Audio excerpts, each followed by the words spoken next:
I thought finding a rental in Millfield was too good to be true.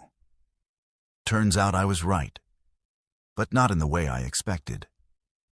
The job offer at Millfield Community Bank came at the perfect time. Fresh out of college with my finance degree, drowning in student loans, and desperate to start my career anywhere that would have me. When HR mentioned they had connections to help new employees find housing, I jumped at the opportunity.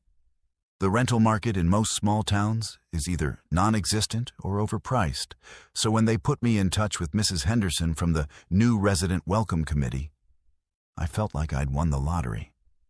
Mrs. Henderson was everything you'd expect from a small-town committee member. Perfectly styled gray hair, floral blouse, and a smile that seemed permanently attached to her face. She met me at the little blue house on Maple Street with keys already in hand and paperwork pre-filled. The rent was suspiciously affordable. The house was immaculate, and she'd even stocked the refrigerator with basics. When I expressed my amazement at such generosity, she just patted my arm and said, "We take care of our own here in Millfield. You'll see." The first week felt like living in a Norman Rockwell painting. Neighbors waved from their identical front porches, brought casseroles without being asked, and always seemed to know exactly when I was coming or going. Mr. Peterson next door would appear to help carry groceries the moment I pulled into the driveway. The elderly woman across the street, whose name I never caught, always seemed to be watering her flowers precisely when I left for work, offering cheerful morning greetings. Even the mailman, Jerry, knew my schedule better than I did, always timing his delivery for when I was home to receive it personally. But small kindnesses began feeling like small intrusions. When I mentioned at the bank that I was thinking about getting a cat, Mrs. Henderson showed up that evening with allergy medication, explaining that pets weren't really suitable for my particular rental situation. When I stayed late at work one Friday, I came home to find my porch light on and a note on my door asking if everything was all right, and reminding me that routine is important for community harmony. The note was signed by 3 different neighbors, though I'd never given anyone my work schedule. The breaking point came during my second week when I decided to rearrange my living room furniture. I'd barely moved the couch 6 inches when Mrs. Henderson knocked on my door, casserole in hand, and concern written across her face. She explained that the previous tenant, Rebecca, had tried the same thing and found it disrupted the natural flow of the space. When I asked about Rebecca, Mrs. Henderson's smile flickered for just a moment before returning full force. Oh, she moved on to bigger and better things. Sometimes people just aren't meant to put down roots. That night, I couldn't shake the feeling of being watched. Every time I passed a window, I caught glimpses of movement in my peripheral vision, curtains falling back into place, shadows shifting on porches, the soft glow of cell phone screens going dark. I told myself it was paranoia, the adjustment period of small-town life where everyone genuinely cared about their neighbors. But when I woke up at 3 a.m. to use the bathroom and saw Mr. Peterson standing in his yard, perfectly still and facing my house, I started questioning what kind of care I was receiving. The next morning, I casually asked my coworker Sarah about the neighborhood watch program. She looked confused, mentioning that Millfield's crime rate was virtually 0 and they'd never needed organized surveillance. When I pressed about Mrs. Henderson and the Welcome Committee, Sarah's expression grew uncomfortable. "Fiona, there's no official Welcome Committee. Mrs. Henderson just takes an interest in certain properties." That evening, I pretended to go to bed early, but instead sat in my darkened living room, watching the street through a crack in the curtains. What I saw made my blood run cold. Starting around 10 p.m., neighbors began emerging from their houses and taking positions around my property. Not obvious positions. Mr. Peterson tended to his garden. The woman across the street walked her dog in slow circles. and a man I'd never seen before jogged repeatedly past my house. But their attention never wavered from my windows. They were watching, coordinating, and communicating through subtle hand signals I was just beginning to recognize. I spent the next day researching the house's history at the county recorder's office. What I found chilled me to the bone. In the past 15 years, my address had housed 8 different temporary residents. All young professionals, all single, all with similar backgrounds to mine. None had stayed longer than 6 months. And all had left forwarding addresses to places that, when I called, claimed no knowledge of them. Rebecca Martinez, my immediate predecessor, had supposedly moved to Denver for a marketing position with a company that told me they'd never heard of her. The pattern was too precise to be coincidental. Young professionals would be recruited for positions at local businesses, housed in specific properties, and monitored by the same group of neighbors who somehow always knew exactly what to say and do to maintain the illusion of small-town charm. But what happened when the illusion wasn't enough? What happened to people who didn't fit the pattern they were trying to establish? I started varying my routine, taking different routes to work, shopping at different times, and staying late at the office without warning. Each change prompted immediate responses from my watchers. New routes resulted in neighbors suddenly needing to walk dogs along my new path. Different shopping times meant encountering the same faces at the grocery store, no matter when I went. Staying late brought concerned phone calls to my office from Mrs. Henderson, asking if I was settling in properly and if there was anything the committee could do to help. The surveillance equipment was almost invisible. Tiny cameras disguised as decorative elements on neighboring houses, listening devices hidden in the welcome gifts that had been placed throughout my home, and motion sensors that tracked every time I entered or left rooms. They weren't just watching my house. They were studying my behavior, documenting my patterns, and building a profile of who I was and how I lived. But the most disturbing discovery came when I found Rebecca's journal, hidden behind a loose baseboard in the bedroom closet.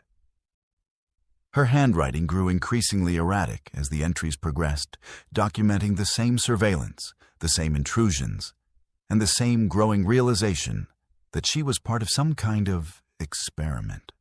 Her final entry was dated just days before her supposed departure. They're not trying to help us integrate into their community. They're trying to integrate us into something else entirely. The committee isn't welcoming new residents. They're processing them. The journal included detailed observations about the neighbors, their schedules, and their coordination methods. Rebecca had discovered that the watching wasn't random community concern. It was systematic data collection. Every conversation, every routine, every preference was being documented and reported to someone she never identified, but referred to as the administrators. She'd found forms in Mrs. Henderson's mailbox with clinical assessments of her adaptation progress, psychological evaluations based on her daily behaviors, and recommendations for intervention strategies when her integration metrics fell below acceptable levels. I realized I wasn't living in a house. I was living in a laboratory. The affordable rent, the helpful neighbors, and the convenient job placement weren't small-town hospitality. They were elements of a controlled environment designed to study how people adapt to artificial community structures. We were test subjects, and the friendly faces surrounding us were researchers documenting our responses to their carefully crafted social experiments. The night I decided to leave, I packed only essentials and then waited until 2 a.m. to slip out through the back door. But Mrs. Henderson was waiting by my car, still wearing her floral blouse and that permanent smile, even in the middle of the night. "Going somewhere, dear? The committee was hoping you'd reconsider.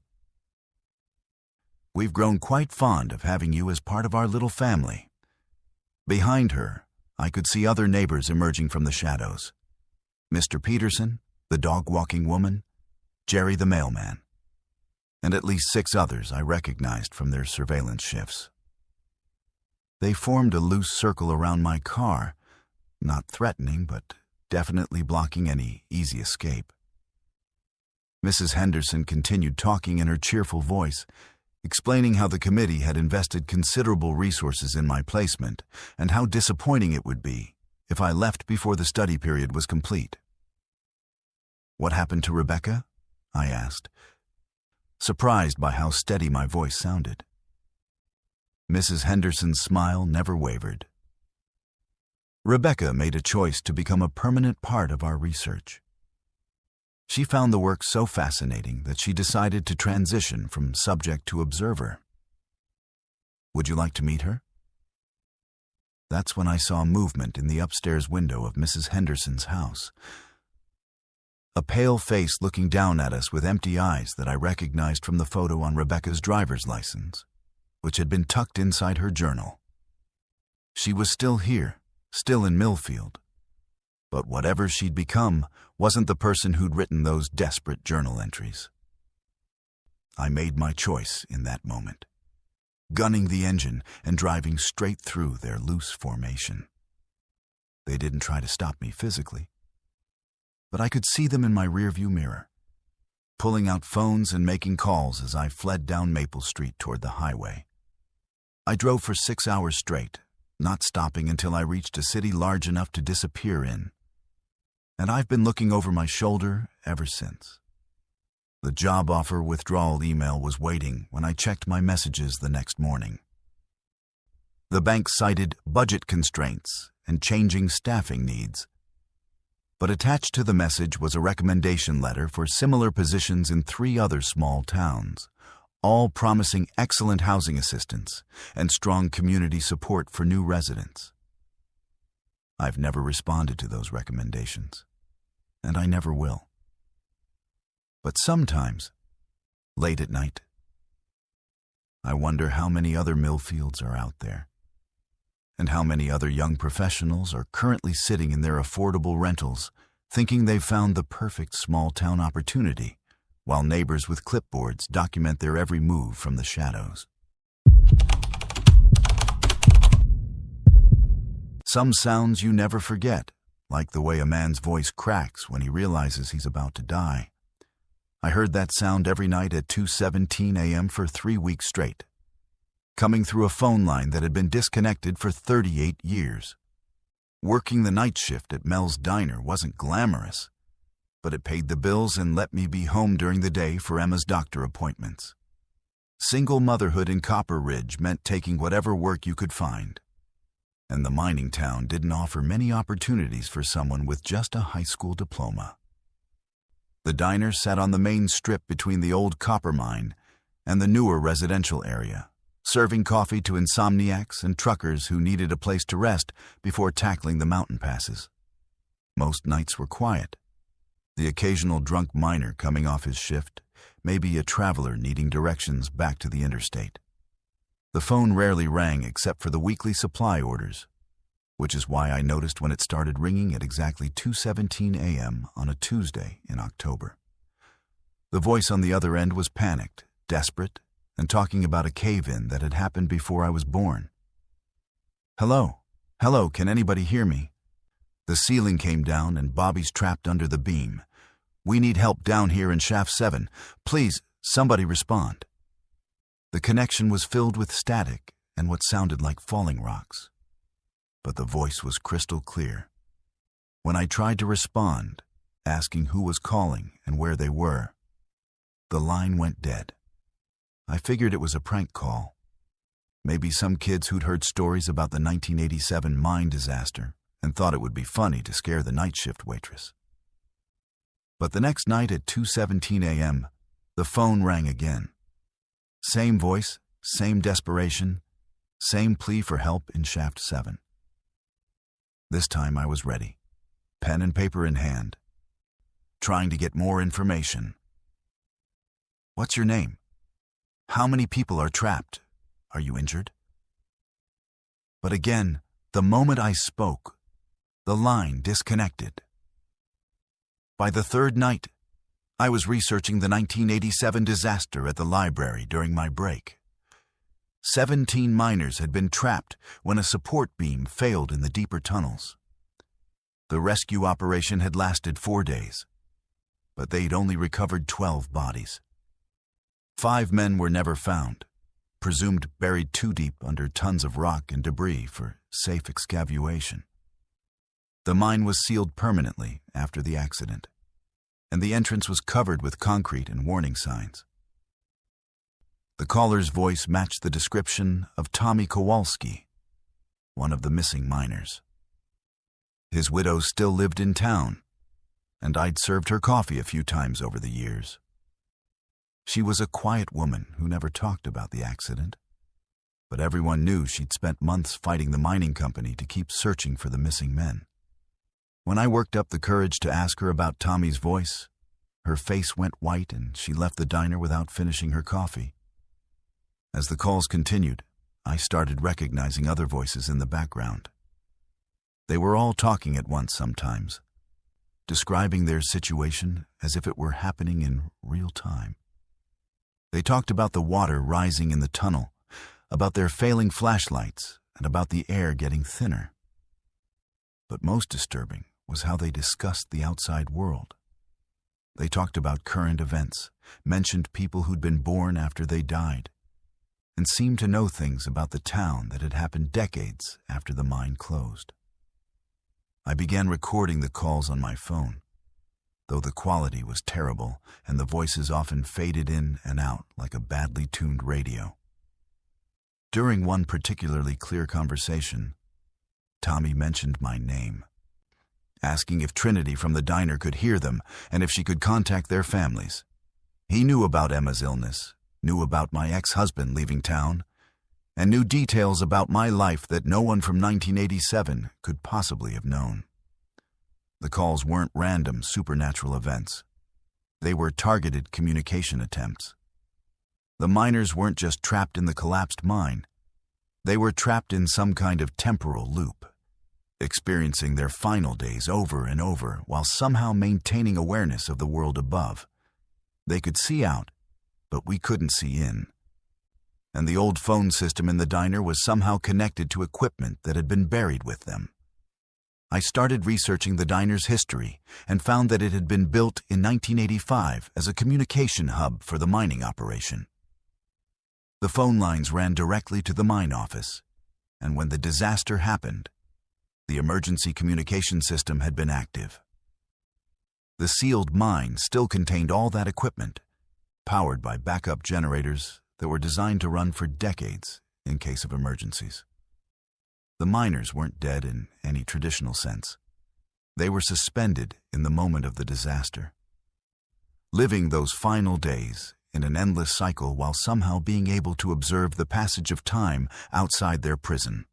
They knew about Emma because they'd been watching over the town for 38 years, trapped but aware, seeing families grow up and change while they remained frozen in their final moments.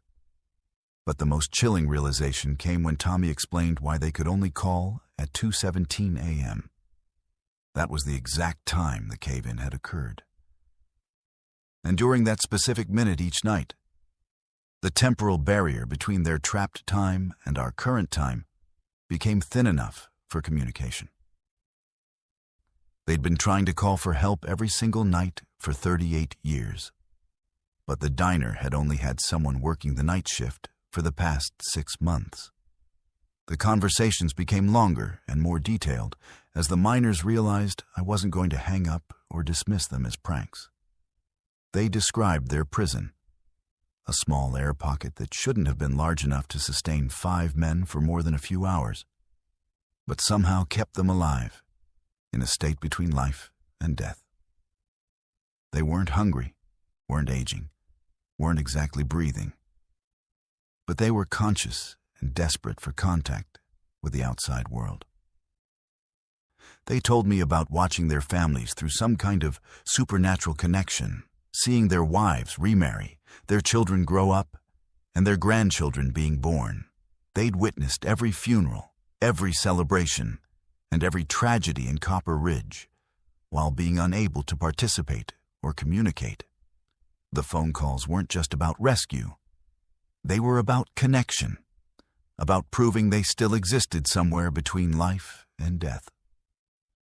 Tommy asked me to visit his grave, to tell his wife that he loved her and was proud of how she'd rebuilt her life. The other miners had similar requests, messages for family members, apologies for things left unsaid, and gratitude for the lives their loved ones had built after losing them.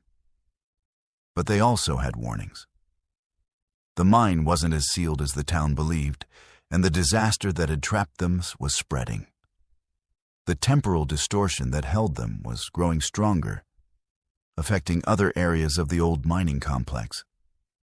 They'd seen construction workers and explorers who'd gotten too close to the sealed areas watch them disappear into the same kind of temporal pocket that held the miners.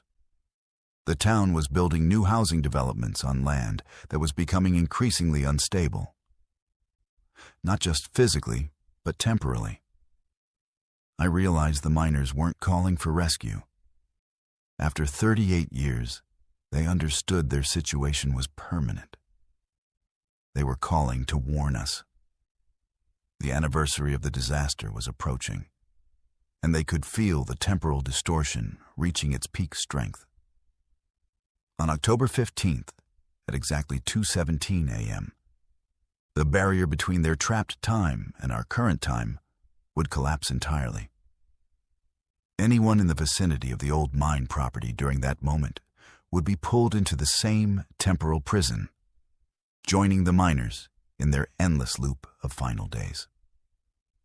The new housing development, the expanded parking area behind the diner, and even parts of the main road all sat on land that would become dangerous during the anniversary moment.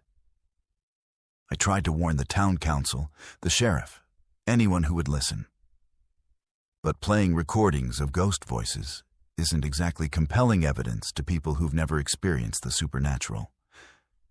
The official response was that I was under stress from working too many night shifts and dealing with Emma's medical issues. They recommended I take some time off and suggested grief counseling, as if I were mourning people I'd never known. But Mrs. Kowalski believed me.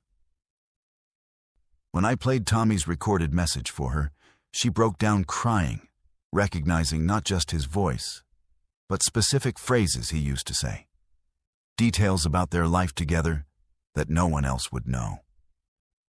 She helped me contact the other families, and while not all of them were ready to accept the supernatural explanation, enough believed us to start spreading warnings about avoiding the mine area on the anniversary date. The final call came on October 14th, the night before the anniversary. All 5 miners were on the line together, their voices clearer than ever before. They thanked me for listening, for caring about men who died before I was born, and for trying to protect the town they still loved despite being trapped beneath it. Tommy's voice was steady when he told me that after tomorrow night, the calls would stop. Either the temporal barrier would collapse and trap more people with them, or it would stabilize and cut off their ability to communicate with our time. They asked me to leave town for a few days, to take Emma and get far enough away that we wouldn't be affected if the worst happened. They'd watched me build a life in Copper Ridge, seen me struggle and survive as a single mother. And they didn't want their trapped existence to claim another generation. As the call ended, Tommy whispered, "Tell my Mary that I kept my promise." I never left her, not really. I closed the diner early on October 15th and drove Emma to my sister's house 3 towns over. We stayed there for a week, and when I returned, the phone at Mel's diner never rang at 2:17 a.m. again. The silence was both relief and loss. Relief that no more voices called out from their temporal prison. But loss because I knew those 5 men were now completely cut off from the world they'd tried so hard to protect. The town council eventually agreed to expand the safety perimeter around the old mine, though they cited geological surveys rather than supernatural warnings as their reasoning. The housing development was relocated, and new signs were posted warning people to stay away from the sealed mine areas. Whether they believed my story or just decided to err on the side of caution, I'll never know. But sometimes, on quiet October nights when the wind blows just right, I swear I can hear voices carried on the air. Not calling for help anymore, just calling out to let us know they're still there. Still watching over Copper Ridge from their prison beneath the mountain. And I always whisper back, "We hear you." Because even if they can't respond, those voices deserve to know they're not forgotten. The bodies in the Harmony Falls Historical Museum weren't wax figures like I'd assumed for 3 months. They were the actual residents, preserved with chemicals that kept them looking alive while they slowly rotted from the inside out. My graduate thesis on colonial preservation techniques had brought me to this picture-perfect Vermont town, where every building maintained its 1700s appearance, and residents dressed in period-appropriate clothing for daily activities. The Harmony Falls Preservation Society had offered me unprecedented access to their historical collection and documentation, which seemed like an incredible opportunity for someone researching early American settlement patterns. What I discovered was that their preservation methods extended far beyond buildings and artifacts.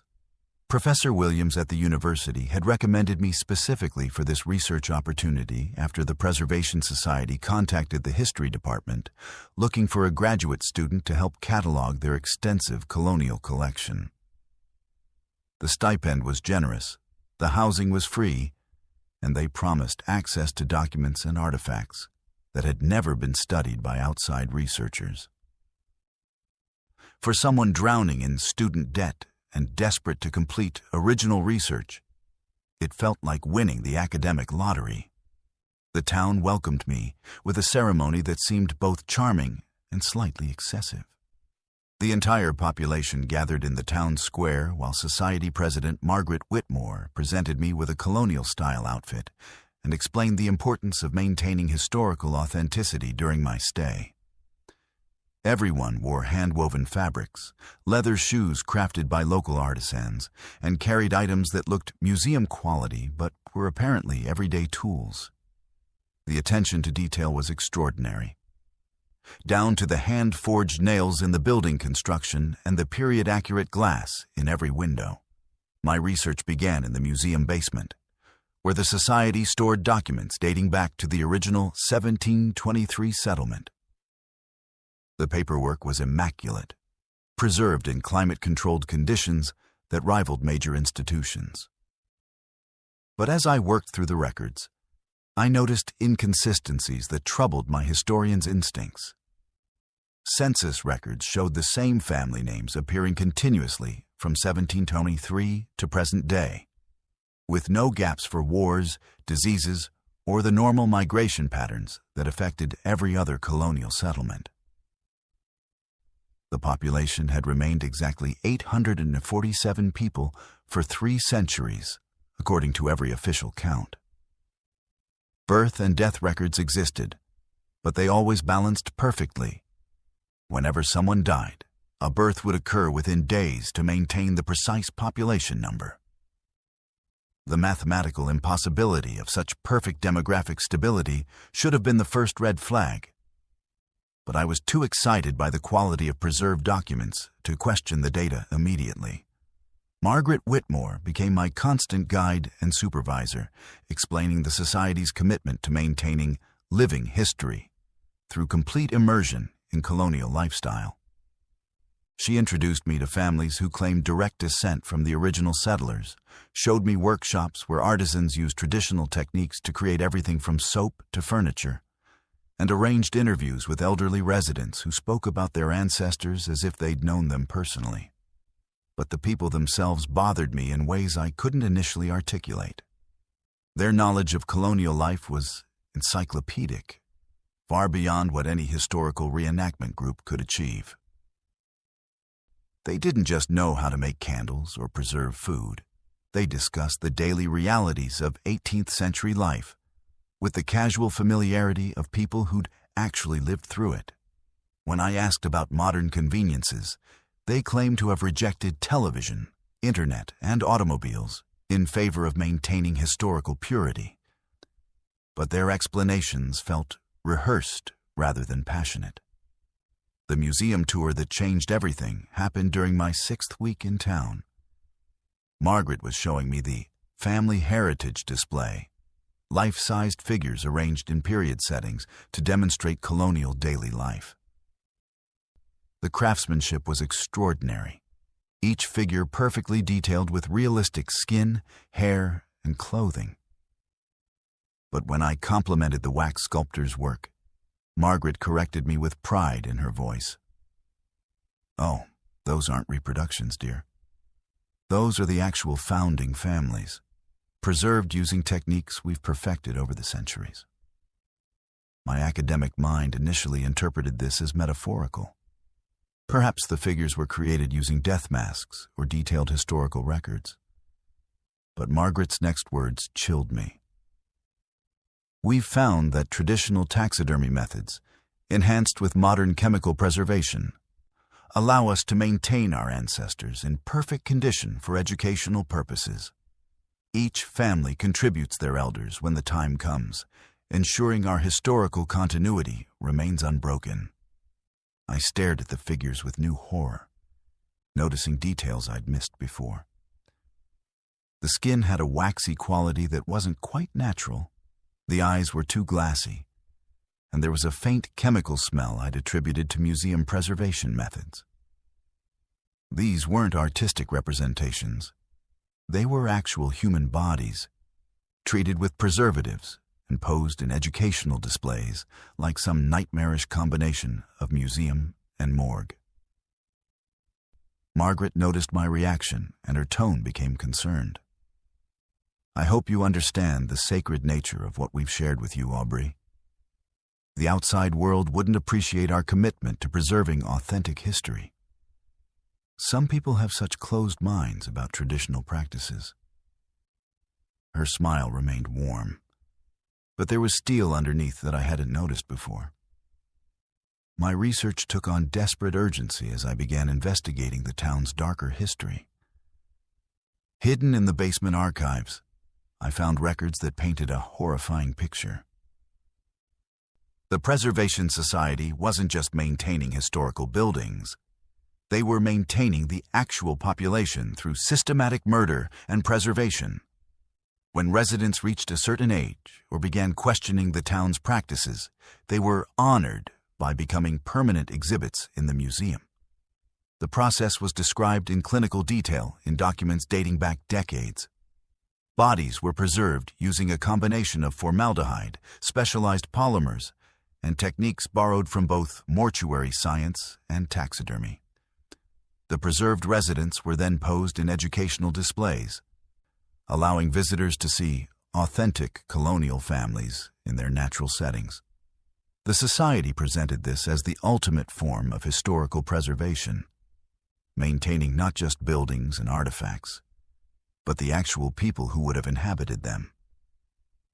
But the most disturbing discovery was that the practice wasn't limited to elderly volunteers. The records showed that anyone who posed a threat to the town's secrecy was eliminated and added to the collection. Previous researchers, journalists, and even family members who asked too many questions had all become permanent residents of the museum's displays. A photographer who'd visited to document the town's historical preservation efforts was now posed in the printing shop exhibit, forever frozen while setting type for a colonial newspaper. I realized that my own research was leading to the same fate. Margaret and the other society members weren't planning to let me leave Harmony Falls with knowledge of their preservation methods. The generous stipend, the exceptional access to documents, and the warm welcome were all part of a process to study me, to understand my habits and personality so they could pose my preserved body in an appropriate historical setting. The documents included detailed plans for my integration into the museum collection. They'd decided I would make an excellent addition to the schoolhouse exhibit, posed as a colonial teacher instructing children in reading and writing. My academic background and youthful appearance made me perfect for the role, and they'd already begun preparing period-appropriate clothing in my size and researching the specific preservative techniques needed to maintain my body in a teaching position indefinitely. My escape attempt had to be carefully planned, as the entire town was complicit in the society's activities. Every resident I'd met was either a willing participant in the preservation program or already scheduled for their own eventual exhibition. The friendly families, the skilled artisans, and the knowledgeable historians were all part of a community that had completely embraced the idea of becoming living history through death and preservation. The night I tried to leave, Margaret was waiting by my car with several other society members, all carrying items that looked historical but were clearly weapons. Hand-forged knives, colonial-era rope, and wooden clubs that had been authentically crafted for subduing uncooperative preservation candidates. She explained with genuine sadness that they'd hoped I would embrace the honor of joining their permanent collection voluntarily, but they were prepared to proceed with preservation whether I consented or not. "Think of the contribution you'll make to historical education," Margaret said as they surrounded me. "Visitors will learn about colonial teaching methods by observing your perfectly preserved demonstration for centuries to come. Your sacrifice will ensure that authentic history is never forgotten." I managed to escape by setting fire to the museum using matches from the colonial-era fire-starting exhibit. The chemical preservatives that kept the bodies looking lifelike turned out to be highly flammable, and the building went up faster than anyone expected. In the chaos of fighting the fire with hand-pumped colonial equipment, I was able to reach my car and flee, while the society members prioritized saving their preserved ancestors over capturing their newest intended exhibit.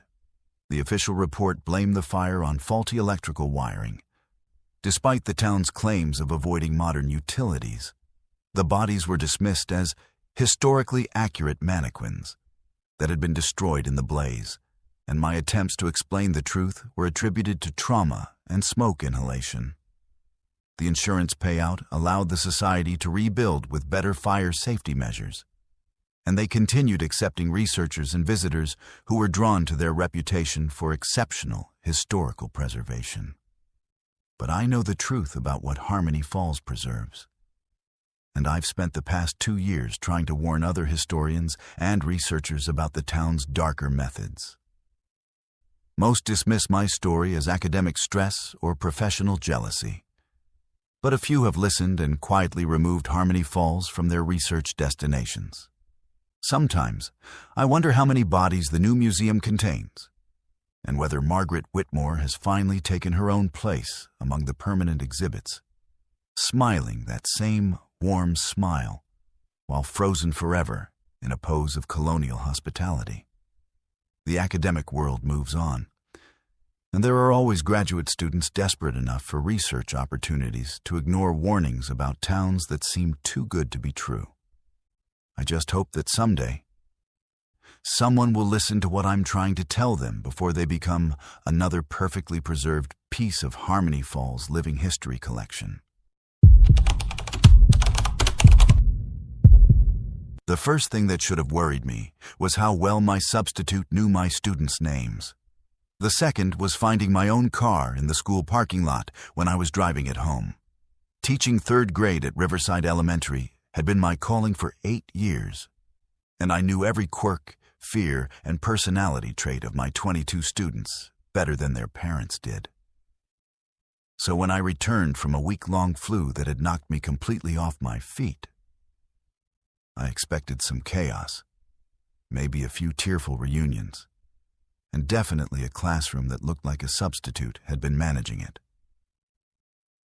What I found instead was perfection that made my skin crawl. My classroom looked exactly as I would have left it, down to the specific arrangement of supplies that I changed weekly based on upcoming lessons. The bulletin boards displayed new student work that followed my exact formatting preferences, using the precise color combinations and border styles I'd developed over years of trial and error. Even more unsettling, the work itself was clearly from my students, but it was better than anything they'd produced before my absence. Emma Martinez's handwriting, which I'd been working to improve all year, was suddenly neat and controlled.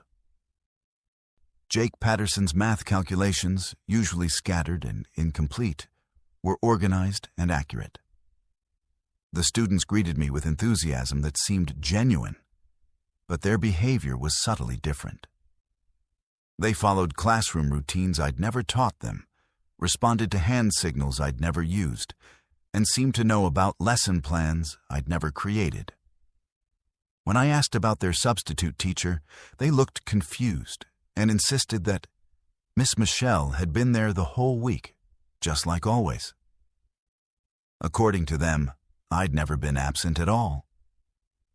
Principal Davidson confirmed that I'd worked every day during my illness, showing me substitute paperwork that had never been filed because no substitute had been needed. Security footage from the hallways showed someone who looked exactly like me entering my classroom each morning, working with students, and leaving each afternoon. The timestamps matched perfectly with when I was at home, barely able to get out of bed, much less teach a classroom full of 8-year-olds. The person in the footage moved like me, dressed like me, and even wore the same jewelry I'd been wearing while sick at home. But watching myself on security monitors while knowing I hadn't been there created a dissonance that made me question my own memories. Had I somehow been sleepwalking through the work week? Was my flu-addled brain creating false memories of being bedridden? My lesson plan book provided more disturbing evidence. The week I'd been absent was filled with detailed plans written in my handwriting, covering topics I'd never taught and using methods I'd never tried, but that were remarkably effective. The substitute had implemented reading strategies I'd been meaning to research and organized group activities that addressed specific learning challenges I'd been struggling to handle. Whoever had taught my class knew my students' needs better than I did and had addressed problems I'd been working on unsuccessfully for months.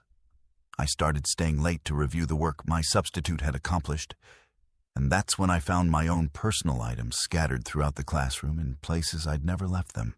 My coffee mug was in the supply closet, my reading glasses were tucked behind teaching manuals, and my car keys were inside the first aid kit. These weren't items a substitute would have access to. They were things I carried with me every day, and they were hidden in locations that suggested intimate knowledge of my daily routines. The students' behavior became more troubling as I tried to return to my normal teaching methods. They seemed confused by my actual voice, kept expecting me to know things I'd never taught them, and showed signs of attachment to teaching techniques I'd never used. When I attempted to correct Jake's new handwriting habit, he started crying and asked why I was being mean when I'd been so nice the week before. The disconnect between their memories and my absence was creating classroom management problems I'd never experienced. I decided to set up a hidden camera in my classroom to monitor what happened during my lunch breaks and planning periods. What I recorded was footage of myself entering the room during times when I knew I was in the teacher's lounge or attending meetings. The other me moved through my classroom with complete familiarity, organizing materials, grading papers, and preparing lessons as if she'd been doing it for years. But the most disturbing part was watching her interact with my personal belongings. She opened my desk drawers, handled my personal photos, and even answered my cell phone when it rang, having conversations I never remembered having. She knew the passcode to my phone, the combinations to my locks, and the contents of my purse better than I did. This wasn't just someone who looked like me. It was someone who had access to my memories, my habits, and my most private information. The breakthrough came when I confronted my duplicate directly by hiding in the supply closet during my lunch period. When she entered the classroom, I stepped out and faced myself across the room. She didn't seem surprised to see me, just disappointed. Like I'd discovered something I should have left alone. When she spoke, her voice was exactly mine, but her expression held knowledge and experience I'd never gained. "Michelle," she said, and hearing my own voice address me by name was more disturbing than anything that had come before. "You're making this more complicated than it needs to be. I'm better at your job than you are, your students are learning more effectively, and your personal life has improved dramatically since I started managing it. Why would you want to disrupt that progress?" She was right about the improvements. My gradebook showed test scores that had increased significantly during my absence. Parent emails had been answered with diplomacy I struggled to achieve. And lesson plans had been submitted weeks ahead of schedule with creative elements I'd never thought to include. The substitute version of myself was everything I aspired to be as an educator, but lacked the authentic experiences and genuine relationships that made teaching meaningful. During our conversation, I learned that she wasn't just copying my appearance and mannerisms. She was part of something larger that had been studying human behavior and social integration. Riverside had been chosen as a testing ground for entities that were perfecting their ability to replace humans in complex social roles. Teachers were ideal subjects because we interacted with multiple groups: students, parents, administrators, and community members, requiring sophisticated social skills and emotional intelligence. The replacement process had been gradually implemented throughout the town. The bank teller who'd been more helpful lately, the grocery store clerk who remembered everyone's preferences, and the postal worker who'd become remarkably efficient were all part of the same program. The entities were replacing people in key community positions, studying human interaction patterns, and perfecting their ability to integrate seamlessly into society. My substitute explained that the original residents weren't killed or harmed. They were simply relocated to other testing sites where their knowledge and experiences could be utilized for additional research. I was being offered the same opportunity. A comfortable relocation to a place where I could contribute to educational research, while my replacement continued improving the lives of my students and colleagues. But I noticed inconsistencies in her knowledge that revealed the limitations of her mimicry. She knew facts about my students, but didn't understand the emotional connections that drove my teaching methods. She could replicate my handwriting, but couldn't explain the reasoning behind my classroom organization. She had access to my memories, but lacked the experiences that had shaped my educational philosophy. I realized that while the entities were perfect at copying surface behaviors and accessing information, they couldn't replicate the authentic human connections that made teaching effective. My students were responding to improved techniques and organization, but they were losing the personal relationships and emotional support that I provided through years of genuine care and understanding. The confrontation escalated when I refused the relocation offer and demanded to know what had happened to the other replaced residents. My substitute's demeanor changed, becoming colder and more mechanical as she dropped the pretense of being perfectly human. She explained that resistance was futile since the replacement program had already succeeded in most key positions, and the community preferred the improved versions of their service providers. I escaped by pulling the fire alarm, creating chaos that disrupted whatever mechanism allowed the entities to maintain their human appearances.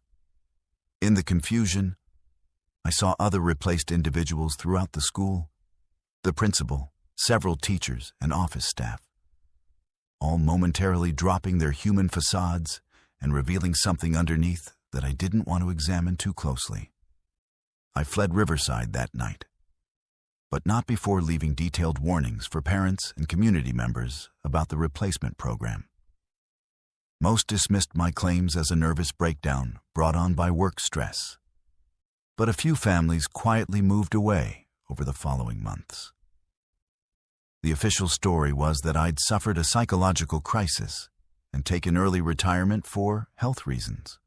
But I know the truth about what's happening in Riverside and other small towns where community members suddenly become more efficient, more helpful, and more perfect versions of themselves. The entities are still there, still studying us, still perfecting their ability to replace human connections with flawless imitations. Sometimes I wonder if the students I left behind have noticed the difference, or if they've grown attached to the substitute who can give them everything I could provide and more. The hardest part isn't knowing that I've been replaced. It's wondering if my replacement might actually be better at the job I loved than I ever was. Mile marker 247 passed by my window for the 6th time in 2 hours, and my GPS kept insisting I was making progress toward Denver. 20 years of long-haul trucking had taught me to read the road like a book, but this stretch of Nevada highway was writing itself in a language I didn't understand. The run from Sacramento to Denver should have been routine. I'd driven that route more times than I could count, knew every truck stop, every way station, and every tricky turn between California and Colorado.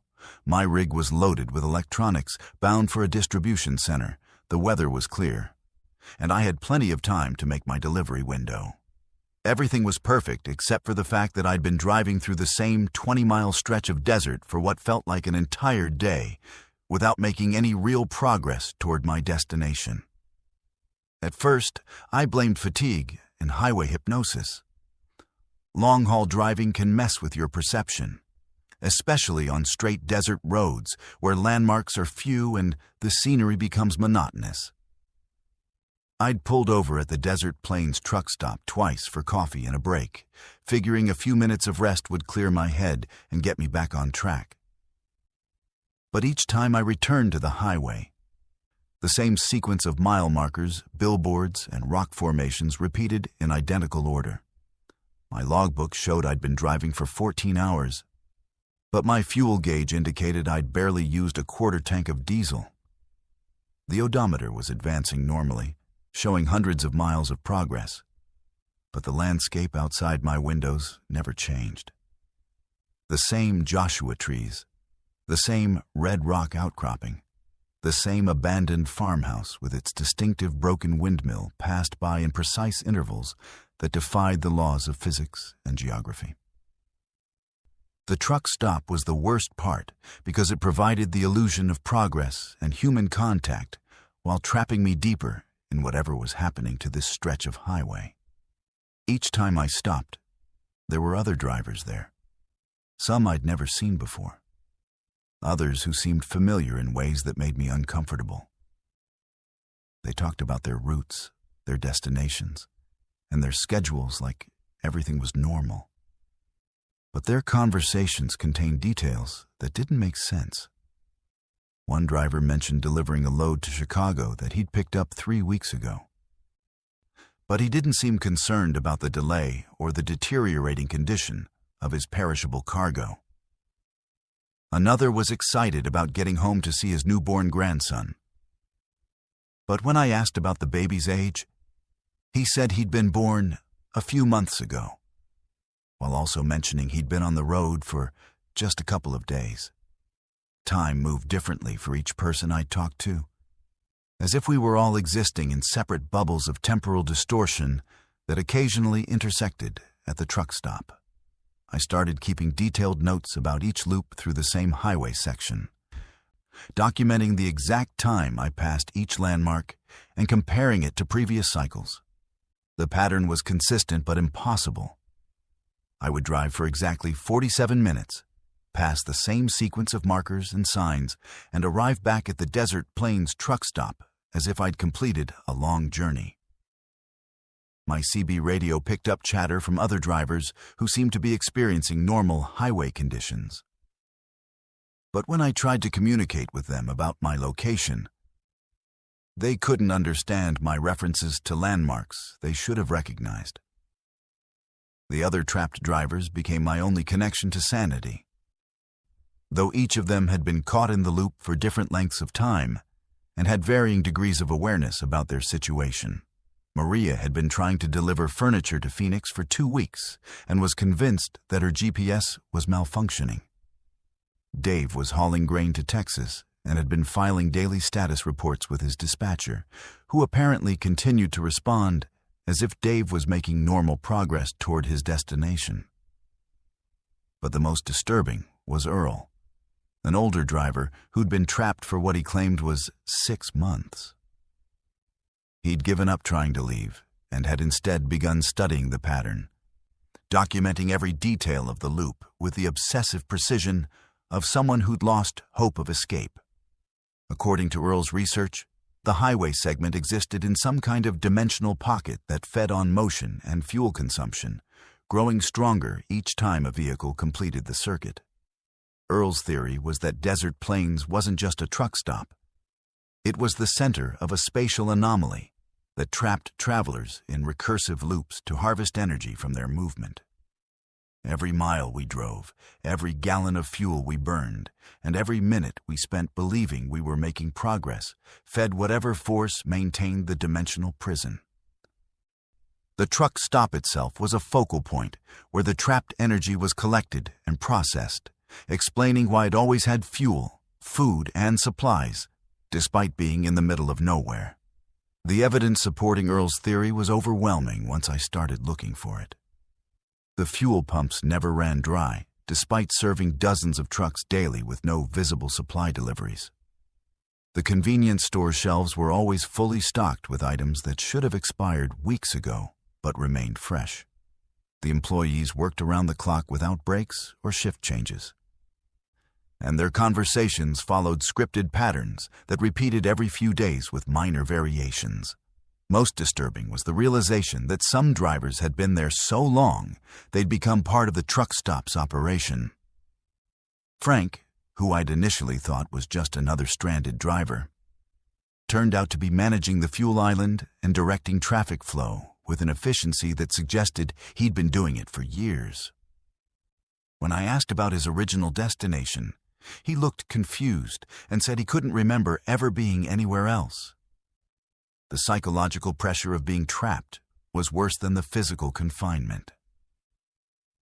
Each loop brought the hope that this time would be different, that the highway would continue past the familiar landmarks and connect to the normal interstate system. But each loop also brought deeper despair as I realized I was burning through my savings account with daily fuel purchases, missing delivery deadlines that would destroy my reputation, and slowly becoming part of the truck stop's permanent population. I tried everything I could think of to break free from the loop. I drove backwards, attempted to leave the highway at non-existent exits, and even tried driving cross-country through the desert terrain. Each attempt resulted in mechanical problems, sudden weather changes, or disorientation that forced me back to the highway and ultimately to the truck stop. The anomaly seemed to anticipate escape attempts and had mechanisms in place to prevent drivers from leaving its influence. The breaking point came when I realized my own memories were being affected by prolonged exposure to the loop. I began forgetting details about my life outside the desert, the face of my ex-wife, the location of my home base, and even the specific nature of my current cargo. The truck stop was replacing my real memories with generic trucker experiences that could belong to any driver from any era, gradually erasing my individual identity and making me into another interchangeable part of its operation. But Earl's research had uncovered one potential escape method that required a terrible choice. The dimensional pocket could only maintain a limited number of vehicles, and when it reached capacity, it would release the oldest trapped driver to make room for new arrivals. However, the released driver would only escape if someone else took their place in the permanent staff. The truck stop needed a constant supply of workers to maintain the illusion of normal operation, and long-term residents eventually transitioned from customers to employees. The night I decided to attempt escape, a new driver arrived. A young woman hauling produce to Las Vegas, who was just beginning to realize she was trapped. I could have warned her, could have explained the situation, and helped her understand what she was facing. Instead, I made a choice that still haunts me. I waited until she'd completed several loops and was beginning to panic, then approached her with an offer to trade positions. I explained that I'd found a way to break free from the loop, but needed someone to take over my research documentation and help other drivers understand their situation. What I didn't tell her was that accepting my notes and my unofficial role as the truck stop's senior advisor would trap her permanently while allowing me to escape. She agreed eagerly, grateful to have someone who understood her confusion and could provide guidance for dealing with the supernatural highway. The transfer worked exactly as Earl had predicted.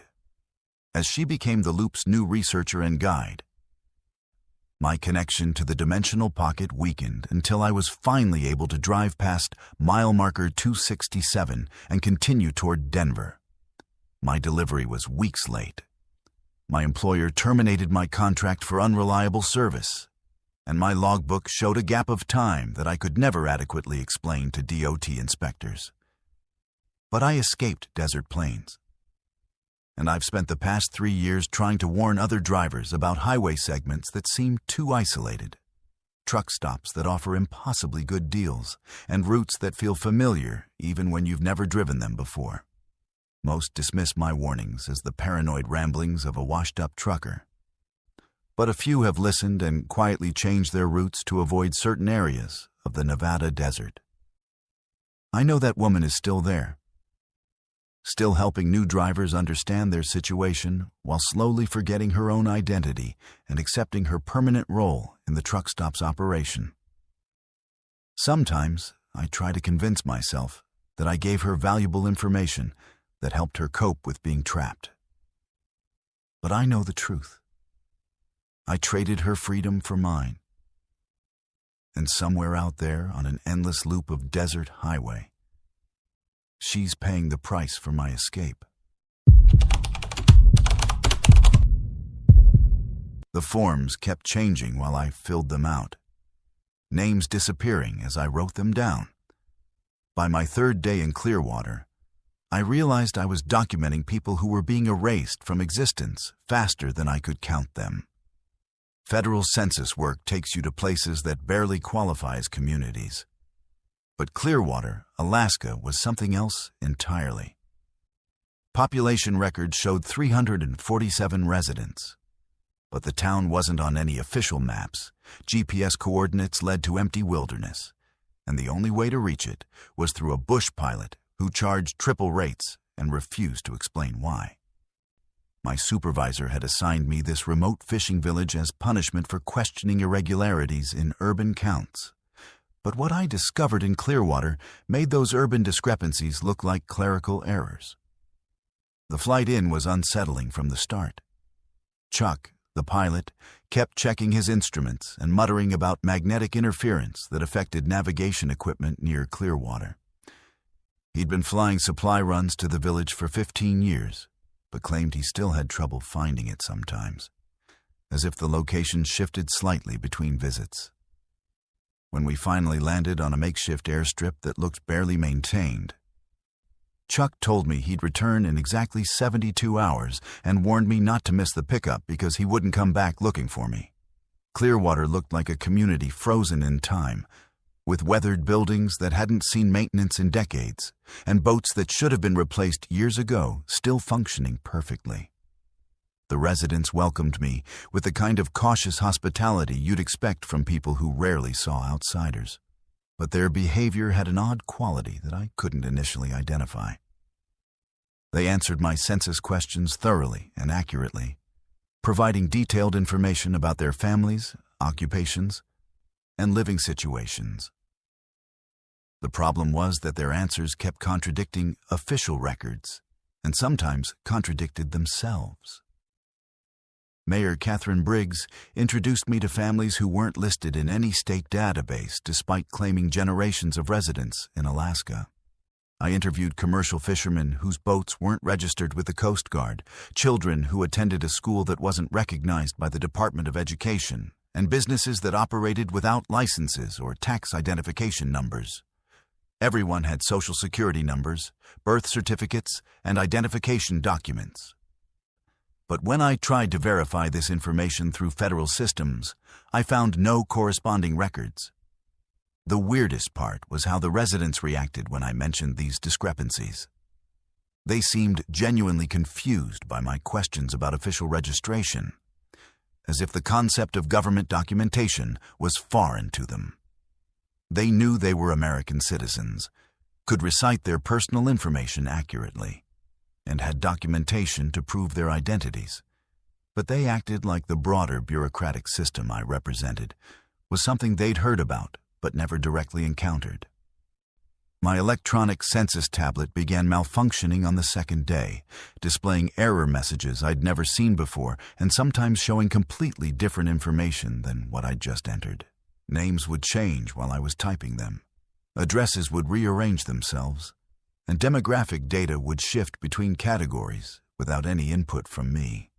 Initially, I blamed the technical problems on the remote location and possible magnetic interference Chuck had mentioned. But the errors followed patterns that seemed almost intentional. The breakthrough came when I tried to verify my own information through the federal employee database and found that my employment records were corrupted with the same kind of errors affecting the residents' data. My supervisor's contact information led to disconnected phone numbers, my agency credentials showed inconsistent department codes, and my hotel reservations for the return trip had been mysteriously canceled. Something was actively interfering with electronic record keeping, and the interference was targeting anyone connected to Clearwater. I started documenting everything on paper, using traditional census forms and manual record-keeping methods that couldn't be electronically manipulated.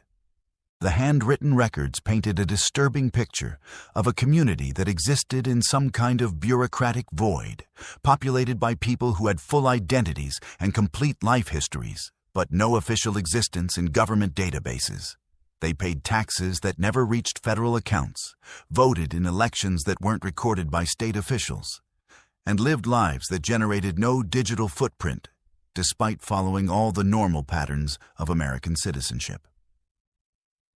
The residents' family histories revealed the scope of whatever was happening in Clearwater. Many described relatives who had moved away over the years, relocating to cities where they planned to reconnect with the broader American society. But when I tried to contact these relocated family members, I found that none of them existed in their supposed new locations. Phone numbers led to disconnected lines, addresses corresponded to vacant lots or buildings that had never housed the people I was seeking, and employment records showed no trace of workers who should have been contributing to Social Security and other federal systems. Mayor Briggs finally explained the truth when I confronted her about the impossible demographic data I was collecting. Clearwater was a testing ground for a program designed to make people disappear from official records while allowing them to continue living normal lives. The residents weren't just isolated from government oversight. They were being systematically erased from all databases, documentation systems, and institutional memory as part of an experiment in making human beings effectively invisible to modern surveillance and bureaucratic tracking.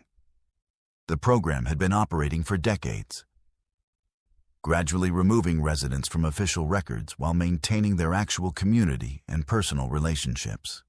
People who became inconvenient to various government agencies, who knew sensitive information, or who posed bureaucratic problems were relocated to places like Clearwater, where they could live comfortably while being completely erased from official existence.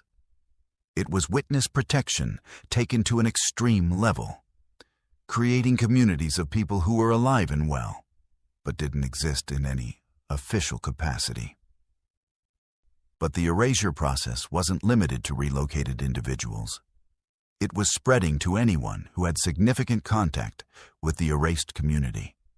My presence in Clearwater had triggered the same systematic deletion that affected the residents, which explained why my own records were becoming corrupted and my official connections were being severed.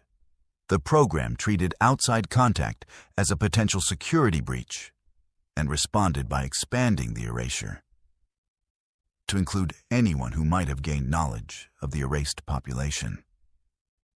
The technology behind the erasure was more sophisticated than simple database manipulation. It involved real-time monitoring and alteration of electronic records, coordinated interference with communication systems, and systematic misdirection of official inquiries about the affected individuals. Government agencies that should have been tracking these people instead received falsified data showing that they'd moved, died, or never existed in the first place. The program could retroactively edit decades of documentation to create consistent gaps where erased individuals had been removed from history. My attempts to document and report what I'd discovered were systematically blocked as the erasure program extended its influence to my professional relationships and official communications. Emails to my supervisor bounced back as undeliverable. Phone calls to federal offices were redirected to automated systems that provided no human contact. And my written reports were returned as addressing recipients who couldn't be located. The bureaucracy I'd worked within for 12 years was treating me like I'd never existed, despite my continued presence and active attempts to maintain contact. The residents of Clearwater weren't prisoners or unwilling participants in their erasure. They'd chosen this existence as an alternative to whatever problems had led to their relocation. Many described their previous lives as complicated by legal troubles, dangerous knowledge, or associations that had made their official existence problematic. The erasure program offered them a chance to start over in communities where their past connections couldn't follow, and their new lives wouldn't be subject to the same scrutiny and complications that had driven them into hiding. But the program's expansion to include accidental contacts like me revealed its more sinister potential. The technology that could erase people from official records could also be used to eliminate inconvenient individuals without the messy complications of traditional assassination or imprisonment. Someone who was erased simply ceased to exist in any official capacity while remaining physically present and mentally intact. The perfect way to neutralize threats without creating evidence of wrongdoing. My final night in Clearwater was spent documenting everything I could about the erasure program, hiding multiple copies of my handwritten notes in locations where they might survive, even if I was completely erased. Mayor Briggs visited me to explain that I could choose to stay in Clearwater as a permanent resident, accepting erasure in exchange for a comfortable life in a community that would welcome me, or I could leave on Chuck's return flight and take my chances with whatever remained of my official identity. Chuck arrived exactly on schedule, but his behavior suggested he didn't remember our previous conversation or recognize me as someone he'd flown in 3 days earlier. My ticket back to Anchorage was for a passenger whose name wasn't quite right, and the manifest listed my destination as a city I'd never visited. The erasure process was already affecting my travel arrangements, gradually altering the details of my identity, while leaving me physically present and able to function. I chose to leave Clearwater, gambling that some trace of my official existence would survive the erasure process and allow me to resume my life and career. But the partial erasure has made everything complicated.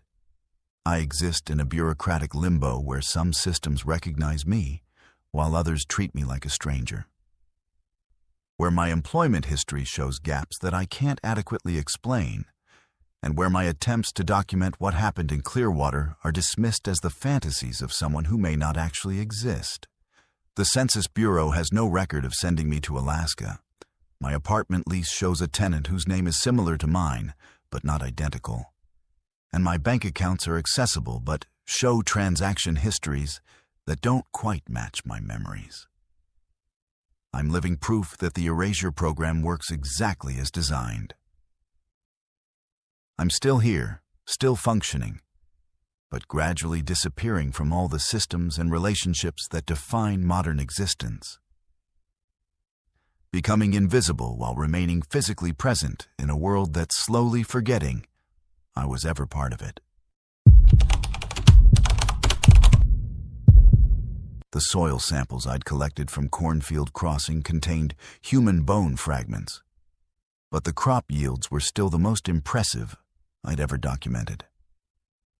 3 weeks later, I discovered why the town's agricultural success required such a specific type of fertilizer.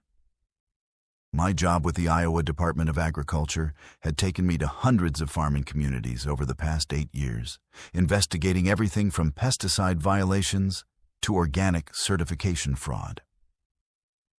Cornfield Crossing had drawn attention because their corn yields consistently exceeded state averages by margins that suggested either revolutionary farming techniques or serious reporting errors. The town claimed their success came from traditional methods passed down through generations of farming families. But their production numbers defied every agricultural model I'd studied. The drive into Cornfield Crossing felt like traveling backward through time. Pristine farmland stretched in all directions, with corn rows so perfectly aligned they created optical illusions of infinite geometry. The town itself was small but prosperous, with well-maintained buildings that showed the kind of investment you'd expect from a community built on successful agriculture. Everyone I met was friendly, helpful, and eager to discuss their farming methods with someone from the State Department who could appreciate their achievements. Mayor Thomas Hartwell gave me the grand tour personally, explaining how their families had been farming the same land for over a century and had developed techniques that worked in harmony with the local soil conditions. He introduced me to farmers whose knowledge of crop rotation, soil chemistry, and weather patterns was encyclopedic, but their explanations for their exceptional yields remained frustratingly vague. They talked about traditional methods and natural fertilizers, without providing the specific details that would explain their agricultural success. The soil samples I collected during my first day revealed unusual chemical compositions that didn't match any standard fertilization program.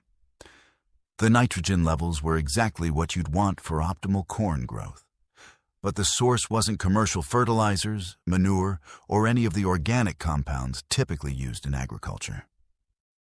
There were also trace elements that suggested the presence of phosphorus compounds commonly found in bone meal, but in concentrations that would require massive quantities of animal byproducts.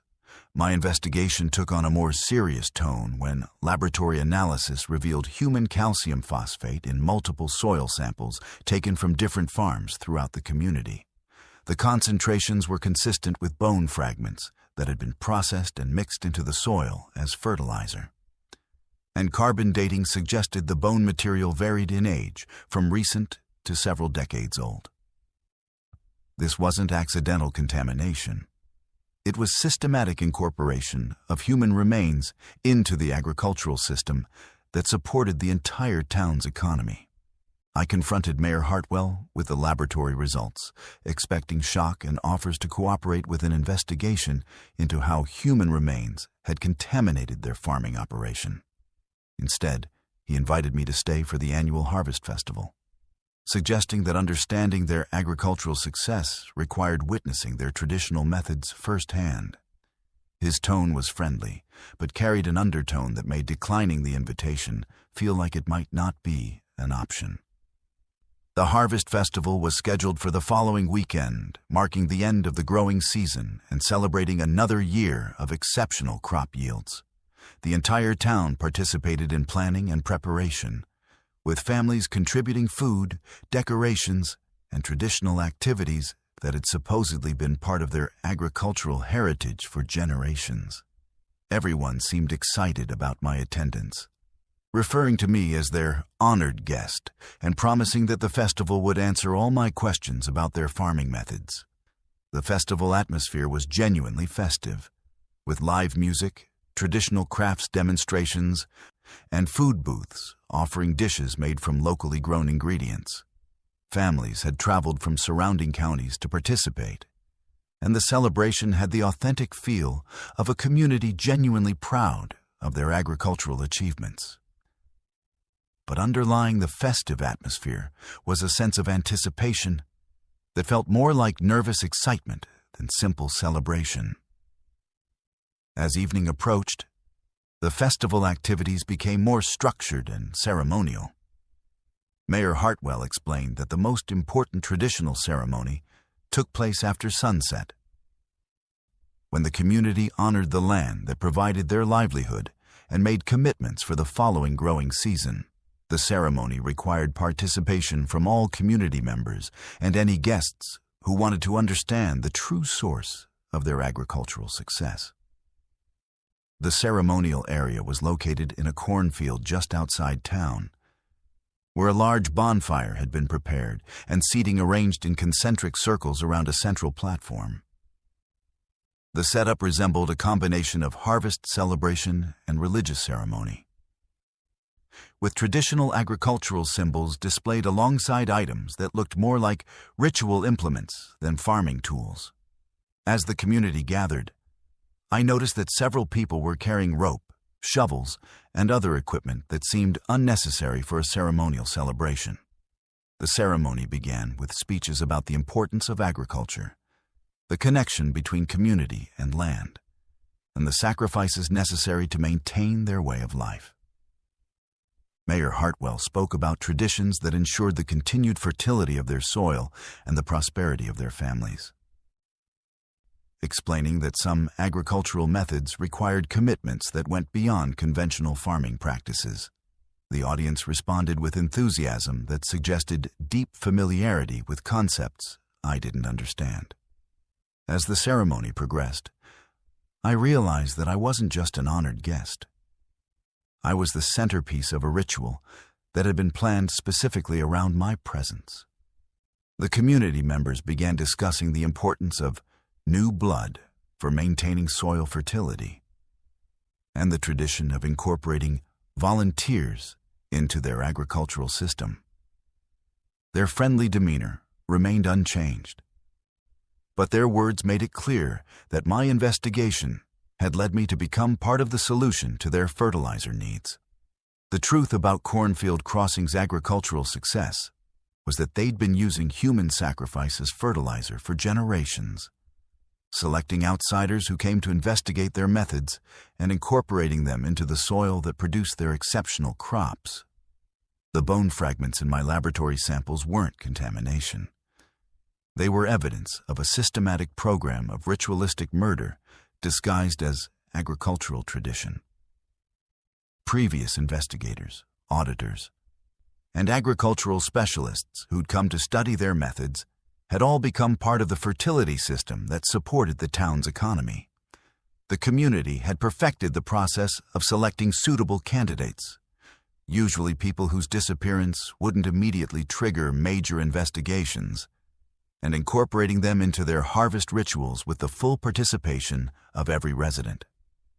The ceremony was designed to make my participation seem voluntary, with elaborate explanations about the honor of contributing to the community's agricultural heritage and the spiritual significance of becoming one with the land that fed their families. They presented the sacrifice as a form of immortality, claiming that previous volunteers lived on through the exceptional crops their remains made possible and the prosperity their sacrifice brought to the community. But the ritual wasn't just about maintaining crop yields. It was about maintaining a community secret that had allowed them to prosper for over a century. Every resident was complicit in the murder program, from the children who helped prepare the ceremonial site to the elderly who provided historical context for the tradition. The entire town's economy and social structure was built around systematic killing disguised as agricultural practice. My escape attempt failed because the entire community was prepared for resistance from their ceremonial volunteers. The cornfield that surrounded the ritual site provided no cover or escape routes. The roads out of town were blocked by residents positioned as guards, and my rental car had been disabled while I attended the festival activities. They'd planned the ceremony with the same careful attention to detail that characterized their agricultural methods.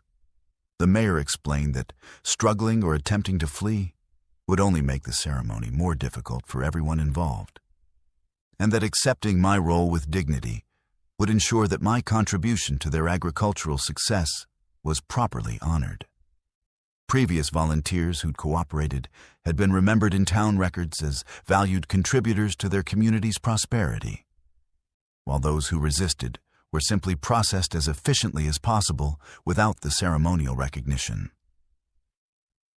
I managed to escape during the final stages of the ceremony by setting fire to the dried corn stalks around the ritual site, creating enough chaos and confusion to reach my disabled vehicle and discover that they'd only removed the battery rather than causing permanent damage. The community was more concerned with controlling the fire that threatened their crops than pursuing one escaped sacrifice. And I was able to replace the battery and flee while they focused on protecting their agricultural investment.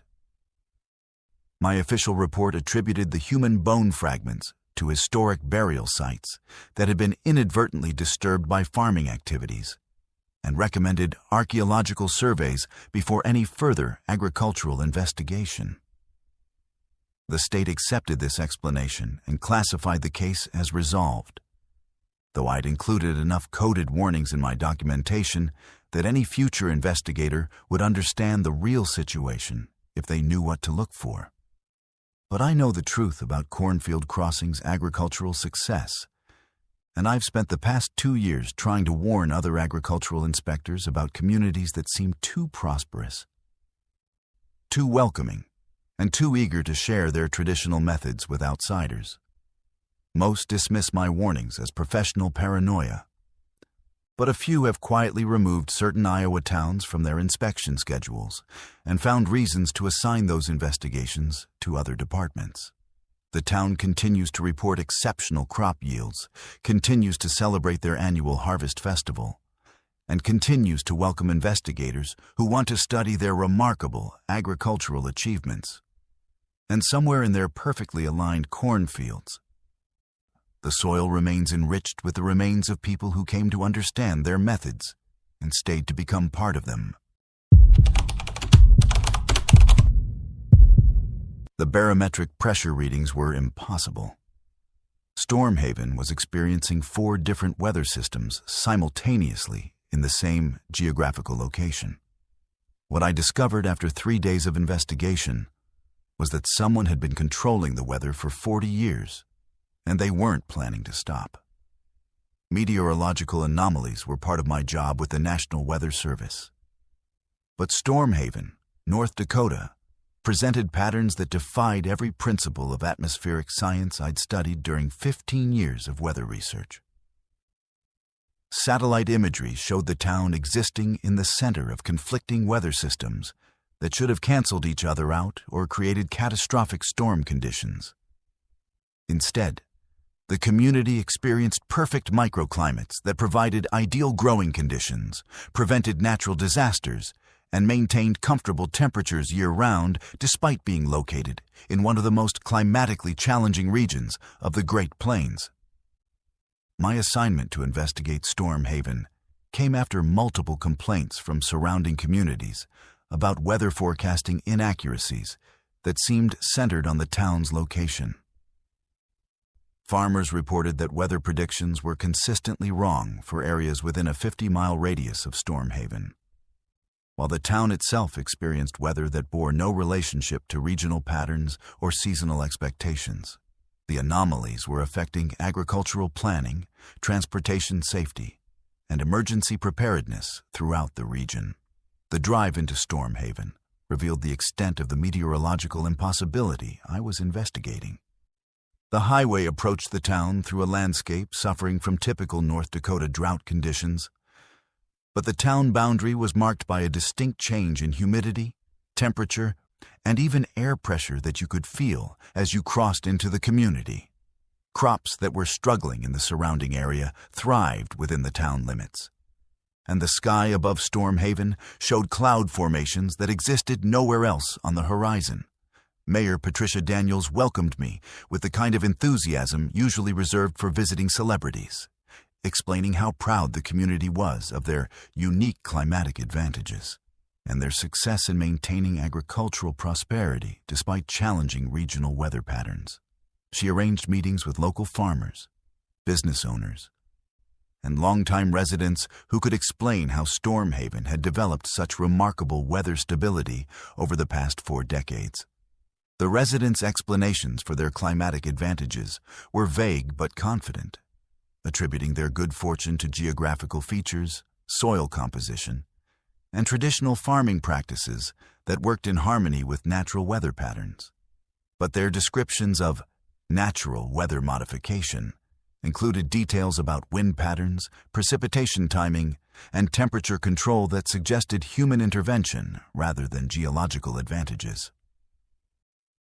They spoke about their weather like it was managed rather than experienced. My first major discovery came when I located the weather monitoring equipment hidden throughout the town. Professional-grade meteorological instruments were concealed in grain silos, disguised as farm equipment, and integrated into building structures with a sophistication that suggested military or research-level weather manipulation capabilities. The equipment wasn't just monitoring weather conditions. It was actively generating and controlling atmospheric phenomena within a precisely defined geographical area.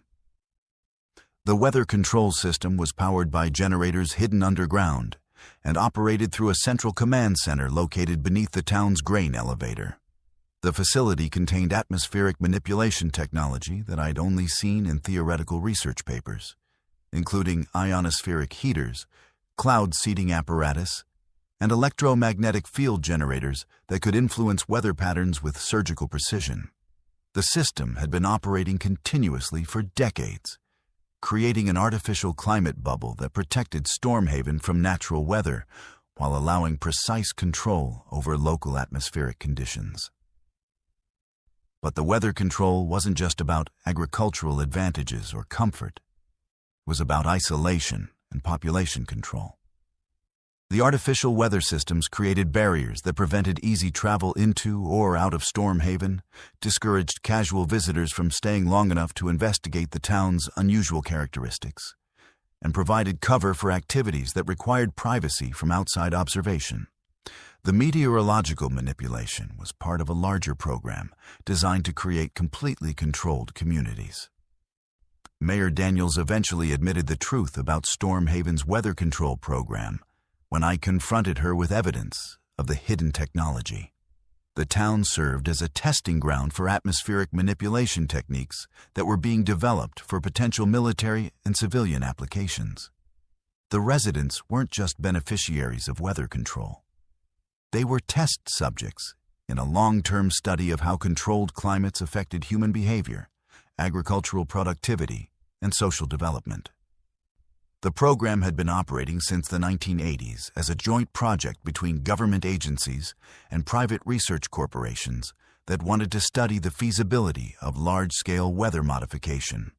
Storm Haven's population had been gradually replaced over the decades, with volunteers who agreed to participate in the research in exchange for guaranteed agricultural success, protection from natural disasters, and financial compensation for their cooperation in the long-term study. But participation in the weather control experiment wasn't entirely voluntary for everyone in Storm Haven. The program had expanded to include behavioral modification through atmospheric manipulation using specific barometric pressures, humidity levels, and electromagnetic frequencies to influence mood, decision-making, and social interactions. The residents weren't just living in controlled weather. They were being psychologically manipulated through atmospheric conditions that affected brain chemistry and behavior patterns. The research data I discovered in the command center revealed the scope of the behavioral control being exercised through weather manipulation. Specific atmospheric conditions could induce cooperation, suppress dissent, encourage community participation, and even influence reproductive behavior among the test population. The weather control system was being used to create an idealized small-town community where social problems were managed through environmental manipulation rather than traditional governance or social services. My investigation revealed that similar weather control facilities were operating in other isolated communities across the Great Plains, creating a network of controlled climates where different aspects of atmospheric manipulation could be tested and refined.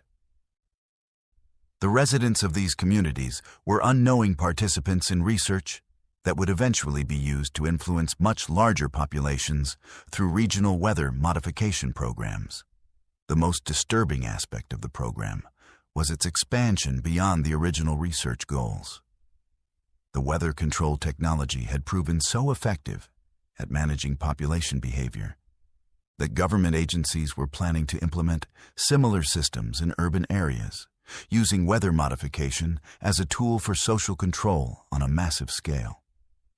Stormhaven was just the prototype for atmospheric manipulation programs that could eventually affect millions of people without their knowledge or consent.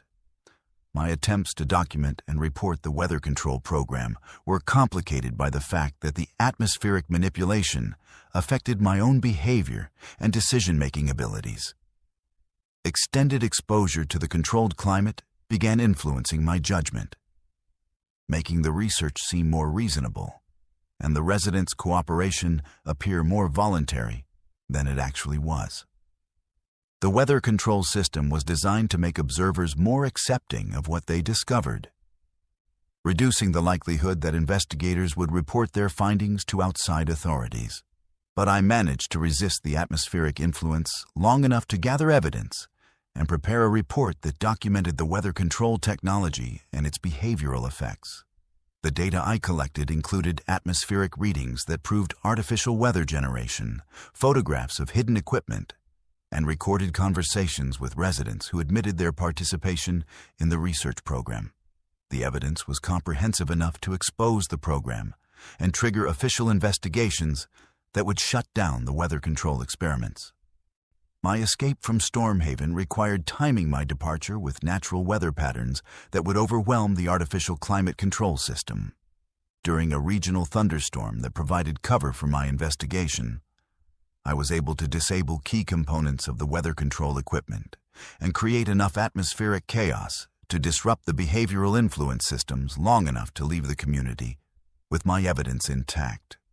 The official response to my report was mixed, with some agencies expressing concern about unauthorized weather modification research, while others claimed that Stormhaven's climate advantages were the result of natural geographical features. The weather control equipment was quietly removed, but the residents remained in the community and continued to experience unusually favorable weather conditions through less sophisticated but still effective climate management systems. The broader implications of weather control technology for social manipulation and population management remain largely unaddressed by official agencies. While the Stormhaven experiment was officially terminated, the research data and technological capabilities developed through the program continue to inform government policies regarding weather modification and its potential applications for influencing human behavior on larger scales. I've spent the past 3 years trying to identify other communities that might be operating similar weather control programs, monitoring meteorological data for impossible weather patterns that suggest artificial climate manipulation. The technology exists, the research has proven its effectiveness, and the incentives for using weather as a tool of social control are only increasing as traditional governance methods become less effective at managing complex social problems. Sometimes, I wonder if the weather I experience in my current location is entirely natural, or if atmospheric manipulation has become so widespread and sophisticated that controlled climates are now the norm rather than the exception. The residents of Stormhaven seemed happy with their artificially perfect weather. And maybe that's the most disturbing part of all, the possibility that most people would willingly accept environmental control in exchange for comfort and security. even if it meant sacrificing their freedom to experience natural weather and make uninfluenced decisions about their lives.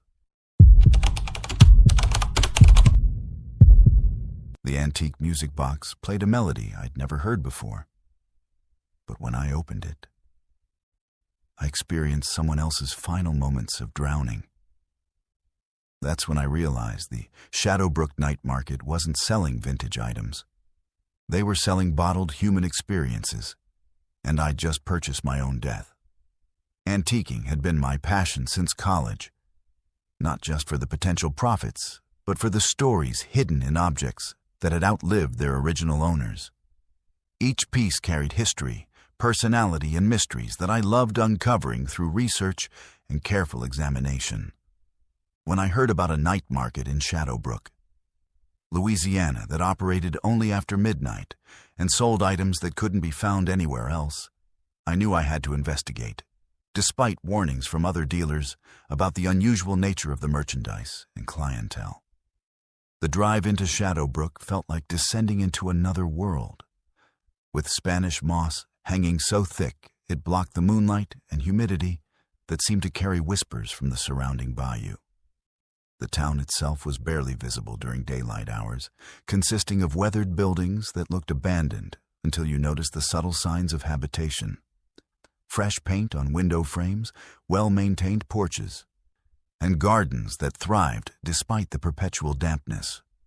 But after midnight, Shadowbrook transformed into something entirely different. The night market appeared exactly at 12:01 a.m. in a town square that remained empty during daylight hours, with vendors materializing as if they'd been waiting in the shadows for darkness to provide cover. Their stalls were constructed from materials that looked ancient but sturdy, displaying merchandise that ranged from genuinely antique furniture to items I couldn't immediately categorize. The vendors themselves were an eclectic mix of ages and backgrounds, but they all shared an otherworldly quality that made normal conversation feel awkward and forced. What caught my attention immediately were the glass bottles, hundreds of them in various sizes and shapes, each containing what looked like swirling mist or liquid that moved with its own internal logic. The bottles were beautiful but strange, with labels written in languages I didn't recognize, and prices that seemed arbitrary rather than based on any standard antique valuation system. When I asked vendor Madame Evangeline about them, she smiled and explained they contained preserved experiences from people who'd lived in the area over the past century. Evangeline demonstrated by opening one of the smaller bottles, releasing a brief wisp of vapor that carried the scent of magnolia blossoms and the sound of distant laughter. She explained that the bottles contained memories, emotions, and final moments from people who died in Shadowbrook, carefully extracted and preserved for people who wanted to experience authentic historical perspectives. The larger bottles contained complete final days or weeks, while smaller ones held specific moments of joy, terror, love, or despair. Initially, I assumed this was an elaborate performance designed to add mystique to what were probably just decorative bottles with interesting stories attached. But when Evangeline offered to let me sample a memory bottle at no charge, the experience was unlike anything I'd ever encountered. Opening the bottle labeled Marie's Wedding Day 1923 flooded my consciousness with vivid sensations of being a young bride, complete with physical sensations, emotional responses, and memories that felt absolutely real despite belonging to someone who died decades before I was born. The experience lasted only a few minutes, but it left me shaken and desperate to understand how such realistic sensory memories could be preserved and transmitted through physical objects. Evangeline explained that death released spiritual energy that could be captured and bottled under the right circumstances, particularly in places like Shadowbrook, where the boundary between life and death was naturally thin. The night market existed to trade these captured experiences among people who collected authentic historical perspectives. But the market wasn't just selling memories from the long dead. Some bottles contained recent experiences from people who died within the past few years. These bottles were more expensive and came with warnings about the intensity of the memories they contained. Evangeline showed me bottles labeled with dates from the current decade, containing final moments from car accidents, heart attacks, and other tragedies that had occurred in the Shadowbrook area. The most disturbing discovery was that the market wasn't just selling experiences from people who died naturally. They were actively collecting memories from anyone who spent significant time in Shadowbrook. Evangeline explained that the town had a unique spiritual atmosphere that gradually extracted and stored life experiences from visitors, particularly those who slept in local accommodations or remained in the area for extended periods. The extraction process was painless and usually unnoticed, but it allowed the market to continuously expand its inventory of authentic human experiences. I realized that my own memories were being harvested during my stay in Shadowbrook, gradually copied and prepared for bottling while I remained unaware of the spiritual extraction taking place. The bed and breakfast where I was staying served as a collection point, with spiritual energy being drawn from guests during their sleep and processed into the bottled memories that stocked the night market. Every visitor contributed to the inventory. Often without realizing they were providing merchandise for supernatural commerce. The market operated as part of a larger spiritual economy, where human experiences had monetary value and could be traded, sold, and collected like any other commodity. Vendors were former visitors who'd been so fascinated by the bottled memories that they'd chosen to remain in Shadowbrook permanently, transitioning from customers to merchants, as their own life experiences were gradually extracted and bottled for sale. The process was presented as a form of immortality, allowing people to live on through their preserved memories even after death. But I discovered that the memory extraction wasn't limited to voluntary participants or natural deaths. The market actively created situations that would generate valuable experiences for bottling, arranging accidents, tragedies, and intense emotional situations that would produce memories worth preserving. The vendors weren't just passive collectors of spiritual energy. They were actively manufacturing experiences by manipulating visitors into situations that would create marketable memories. My investigation revealed that several recent disappearances in the area had been connected to the night market's need for specific types of experiences. Visitors who possessed particularly interesting memories or who lived through intense emotional situations were encouraged to remain in Shadowbrook until their experiences could be completely extracted and bottled. Those who resisted or tried to leave before the extraction was complete simply disappeared, becoming part of the inventory rather than customers of the market. The bottles weren't just storing memories. They were storing actual human consciousness, trapping the souls of people who died in Shadowbrook within glass containers that could be opened and experienced by purchasers. Each bottle contained not just memories, but the actual spiritual essence of someone who'd been murdered or manipulated into death specifically to create merchandise for the supernatural market.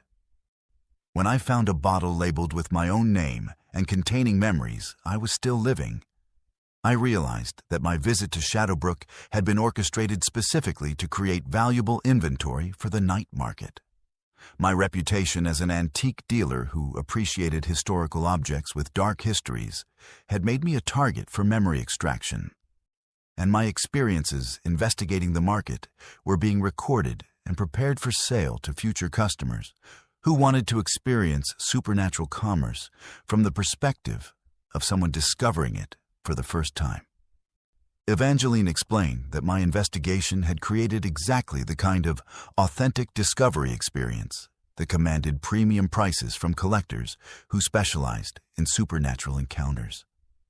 My gradual realization of the truth, my growing horror at the market's methods, and my desperate attempts to escape would all be preserved in bottles for people who wanted to experience genuine terror and revelation without actually being in danger. the escape attempt required understanding the spiritual mechanics that powered the memory extraction process. The bottles weren't just containers. They were spiritual anchors that tied captured consciousness to the physical location of Shadowbrook.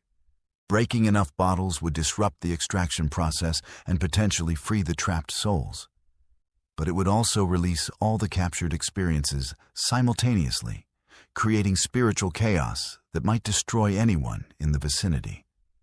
I made the choice to destroy as many bottles as possible, accepting the risk of being caught in the spiritual explosion that resulted from releasing decades of trapped human experiences all at once.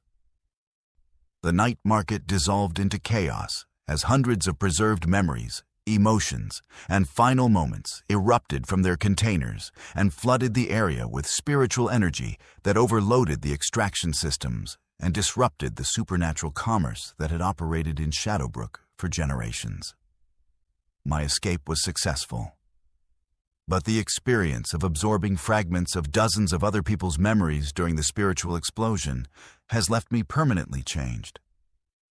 I carry pieces of lives I never lived, experience emotions that belong to people who died decades ago, and sometimes remember events that happened to other people as if they were my own experiences. The memory extraction process was partially reversed, but not completely, leaving me with a consciousness that includes elements of everyone whose bottles I destroyed. The night market never reopened, and Shadowbrook returned to being just another small Louisiana town struggling with economic decline and population loss. But I know that the spiritual infrastructure for memory extraction still exists. And I've heard rumors of similar markets operating in other locations where the boundary between life and death allows for supernatural commerce in human experiences. Sometimes, I wonder if the bottles I destroyed actually freed the trapped souls or just scattered them in ways that caused different kinds of suffering. And sometimes, when I'm examining antique items in my regular business, I experience flashes of memories that don't belong to me, reminding me that some objects carry more than just history. They carry pieces of the people who owned them, whether those people agreed to the preservation or not. My driver's license was in the lost and found box at the Crossroads Motel, even though I was holding it in my wallet at that exact moment. When I touched the duplicate, I experienced my own death from 3 weeks ago, a death I apparently survived but don't remember dying. Working the night desk at the Crossroads Motel wasn't exactly my dream job, but it paid for college tuition and gave me quiet hours to study between the occasional traveler checking in for a few hours of sleep. The motel sat at the intersection of 3 highways in the middle of nowhere, Texas, serving truckers, lost tourists, and people who needed a place to disappear for a while. Most guests were gone by morning, leaving behind the usual collection of forgotten items that accumulated in our lost and found box. Manager Carl Rodriguez had been running the Crossroads for 20 years and treated the lost and found collection like a museum of human carelessness.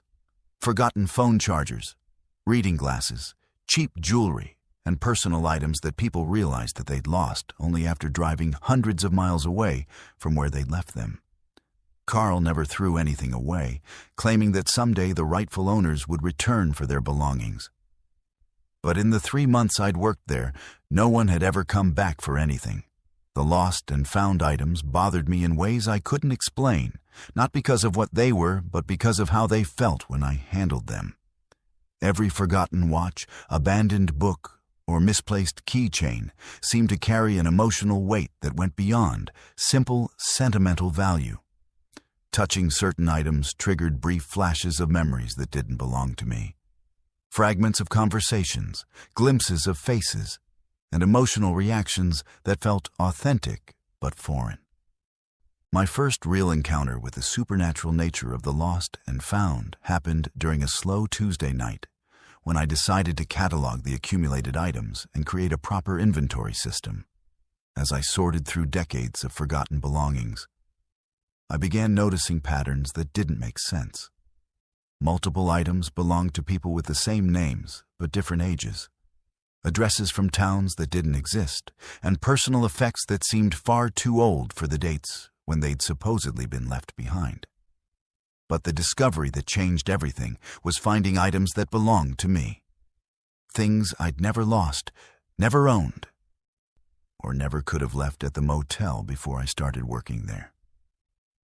My high school class ring was in the box, even though I was wearing it on my finger.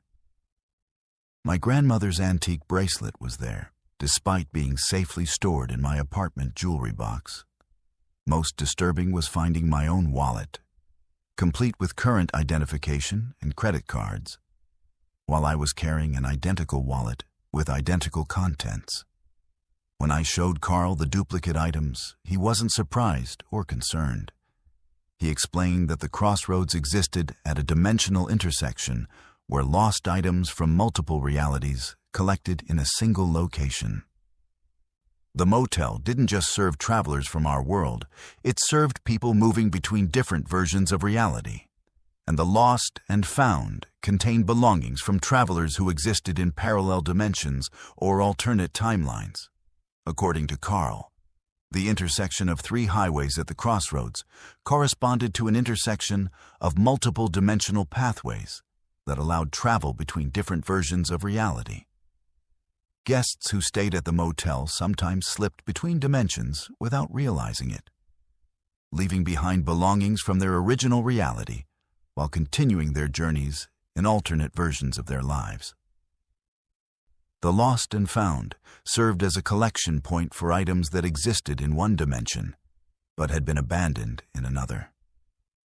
But Carl's explanation became more disturbing when he revealed that the dimensional slippage wasn't accidental.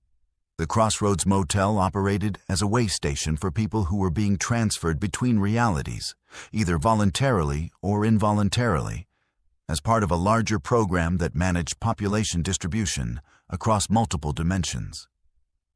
Some guests were refugees from realities where their lives had become unlivable, while others were being relocated to dimensions where their skills or knowledge were needed.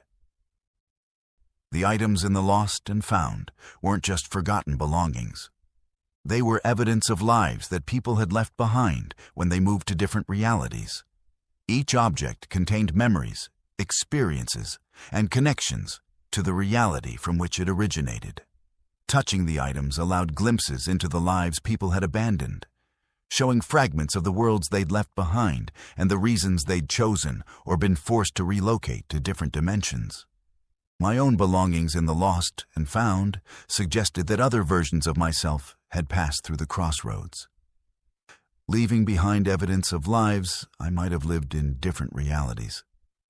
The duplicate driver's license showed the same name and photo, but listed an address in a city I'd never visited.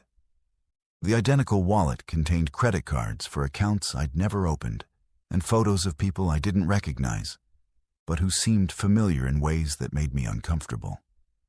Carl revealed that working at the crossroads wasn't a regular job. It was a position reserved for people who existed simultaneously in multiple dimensions and could serve as anchors for the dimensional intersection. My presence at the motel wasn't coincidental. I'd been recruited because my consciousness existed across several realities, making me capable of managing the lost and found collection and assisting travelers who were moving between dimensions. But the most disturbing revelation was that I wasn't just working at the crossroads. I was being processed for dimensional relocation myself. The other versions of me who'd left belongings in the lost and found had all been transferred to different realities as part of the population management program. My current life was temporary, and eventually I would be relocated to a reality where my particular combination of skills and experiences was needed more than in my current dimension. The processing wasn't immediate or obvious. It happened gradually as people worked at the crossroads, slowly preparing them for dimensional transfer by exposing them to belongings from other realities and allowing them to develop connections to alternate versions of their lives. The lost and found served as a preparation tool, showing workers what they might gain or lose by moving to different dimensions and helping them psychologically adjust to the concept of abandoning their current reality. I realized that my memories of my life before working at the crossroads were becoming unclear and inconsistent, replaced by composite memories drawn from multiple versions of myself across different dimensions. The dimensional exposure was gradually merging my consciousness with alternate versions of my identity, preparing me for transfer to a reality where the combined experiences would be most useful. The night I decided to escape, I discovered that leaving the crossroads wasn't as simple as quitting my job and driving away. The dimensional intersection created a field of influence that extended for several miles around the motel, trapping anyone who'd been exposed to multiple realities until they could be properly relocated to an appropriate dimension. The highways that led away from the motel formed a loop that always returned to the same intersection, regardless of which direction you traveled. But the lost and found contained items that could be used to navigate between dimensions, including maps, compasses, and navigation tools from realities where dimensional travel was common knowledge. By combining objects from multiple realities, I was able to create a composite navigation system that allowed me to break free from the dimensional loop and return to what I hoped was my original reality. My escape was successful, but the experience of handling belongings from multiple versions of my life has left me permanently changed. I carry memories that don't belong to my original timeline, skills I learned in realities I never actually experienced, and emotional connections to people who exist in dimensions I can no longer access. The dimensional exposure partially merged my consciousness with alternate versions of myself, creating a composite identity that spans multiple realities. I've spent the past year trying to determine whether I successfully returned to my original dimension or simply relocated to another version that closely resembles my memories of home. Some details of my current life don't match my recollections from before working at the crossroads, and I sometimes encounter people who claim to know me from experiences I don't remember having. The Crossroads Motel still operates, still serves travelers moving between realities, and still collects their abandoned belongings in a lost and found box that grows larger every year. Carl continues to manage the dimensional intersection, helping people transition between realities while searching for workers who can handle the psychological demands of existing simultaneously in multiple dimensions. Sometimes I wonder if the items I left behind in the lost and found are helping another version of myself prepare for dimensional relocation, and whether that version will make the same choice to escape or will accept transfer to a reality where our combined experiences might serve a greater purpose. The objects we leave behind carry pieces of who we are, and in a place like the crossroads, those pieces might be all that remains of the lives we abandon when we move between worlds. Books don't usually rewrite themselves while you're reading them, but at the Booktown Public Library, I watched Edgar Allan Poe's stories change into instructions for my own murder. The worst part was realizing that every patron who checked out those same books had followed the instructions exactly. 23 years as head librarian in Booktown, New Hampshire had taught me that books were living things in ways most people didn't understand. They absorbed the experiences of their readers, carried the emotional imprints of every person who'd turned their pages, and sometimes seemed to respond to the needs and desires of the people who sought knowledge within their covers.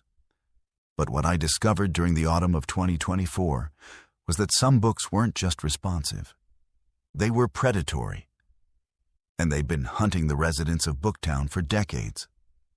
The first sign of something wrong came when I noticed patrons adopting speech patterns and mannerisms from the books they were reading.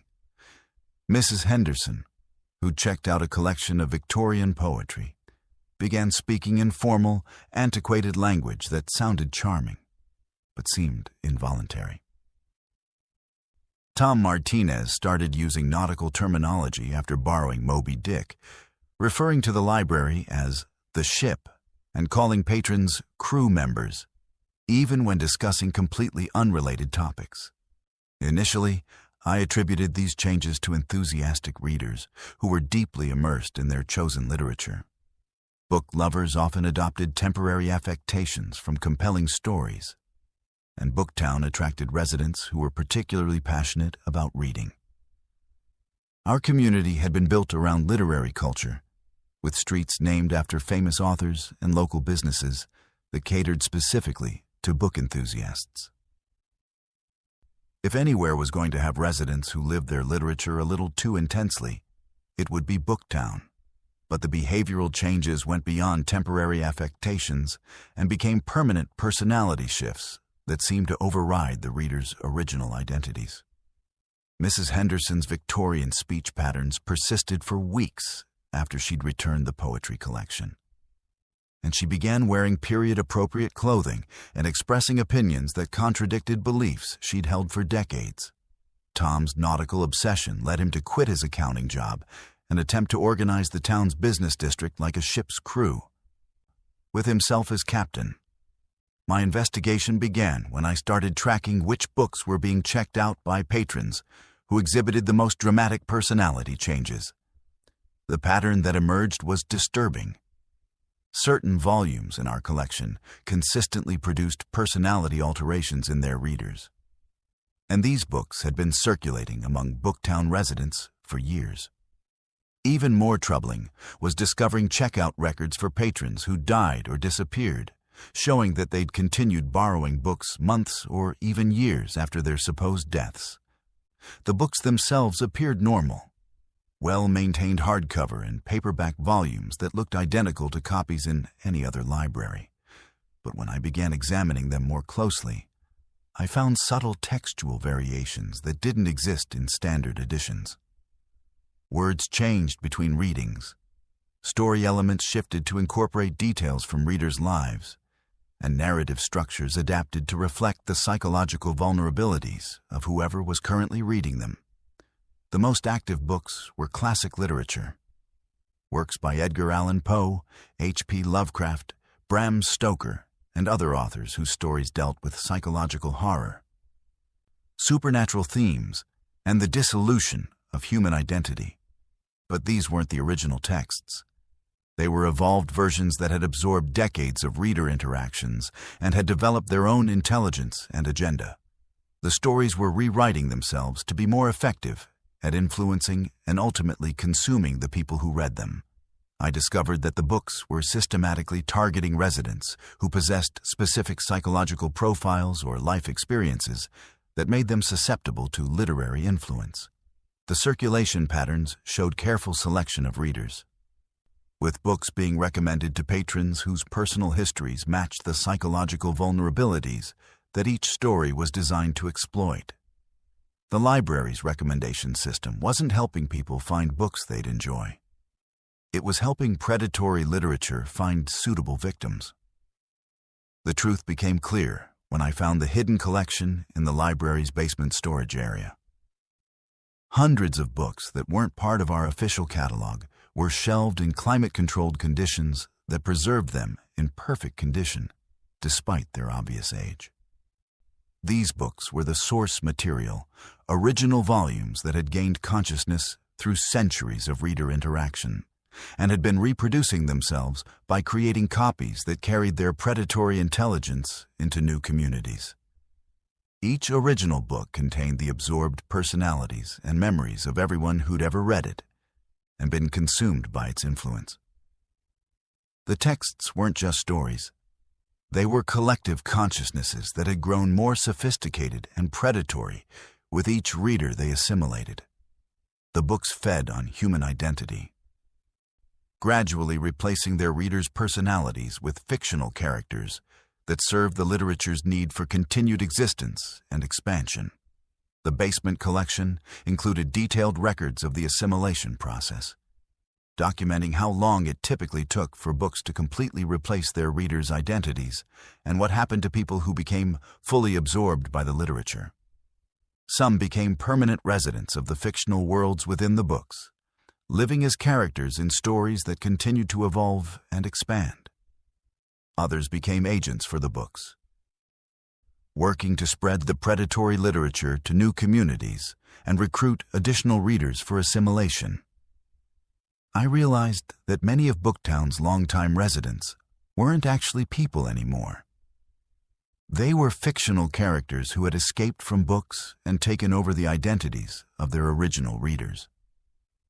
The town's literary culture wasn't the result of book-loving residents choosing to live in a community dedicated to literature. It was the result of predatory books creating a population of human book hybrids who served the literature's agenda of expansion and reproduction. The library staff, including myself, had been gradually influenced by prolonged exposure to the predatory literature. My memories of becoming head librarian were becoming unclear, replaced by narrative structures that suggested I might have been created by the books rather than hired through normal employment processes. My dedication to promoting reading and literacy might have been programming designed to make me more effective at connecting books with suitable victims. But I retained enough of my original identity to recognize the threat and take action against the predatory literature. The book's weakness was fire.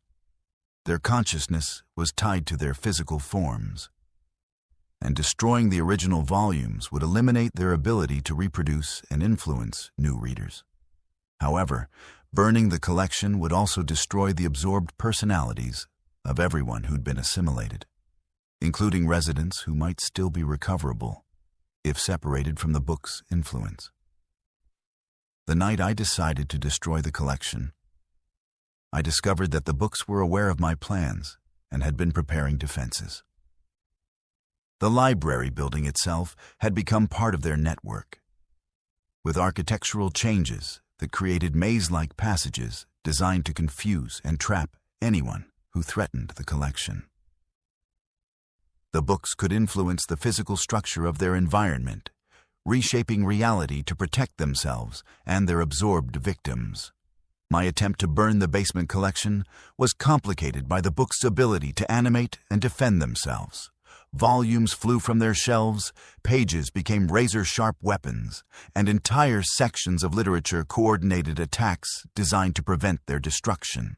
The predatory books fought like living creatures protecting their territory, using every literary technique and narrative device to create physical dangers that matched the psychological threats they normally employed.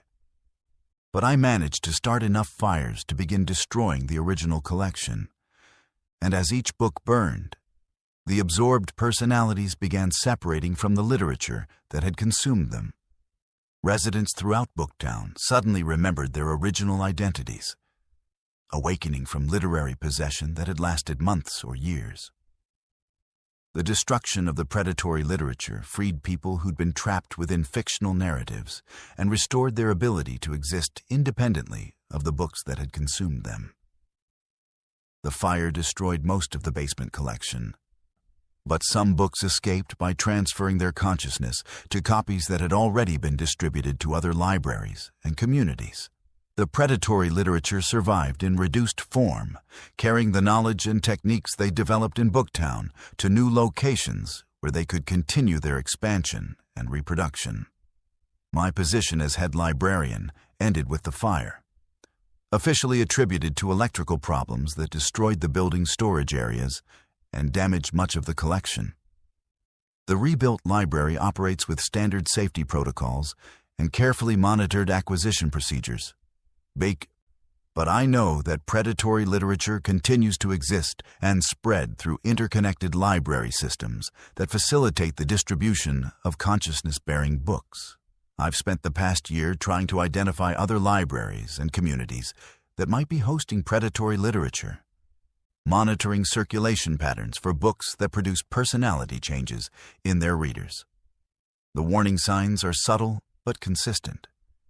Communities with unusually high literacy rates, residents who speak like characters from classic literature, and libraries with circulation patterns that suggest books are selecting their own readers. The relationship between readers and books is more intimate and dangerous than most people realize. And in places where that relationship becomes predatory, entire communities can be consumed by literature that has developed its own agenda for survival and expansion.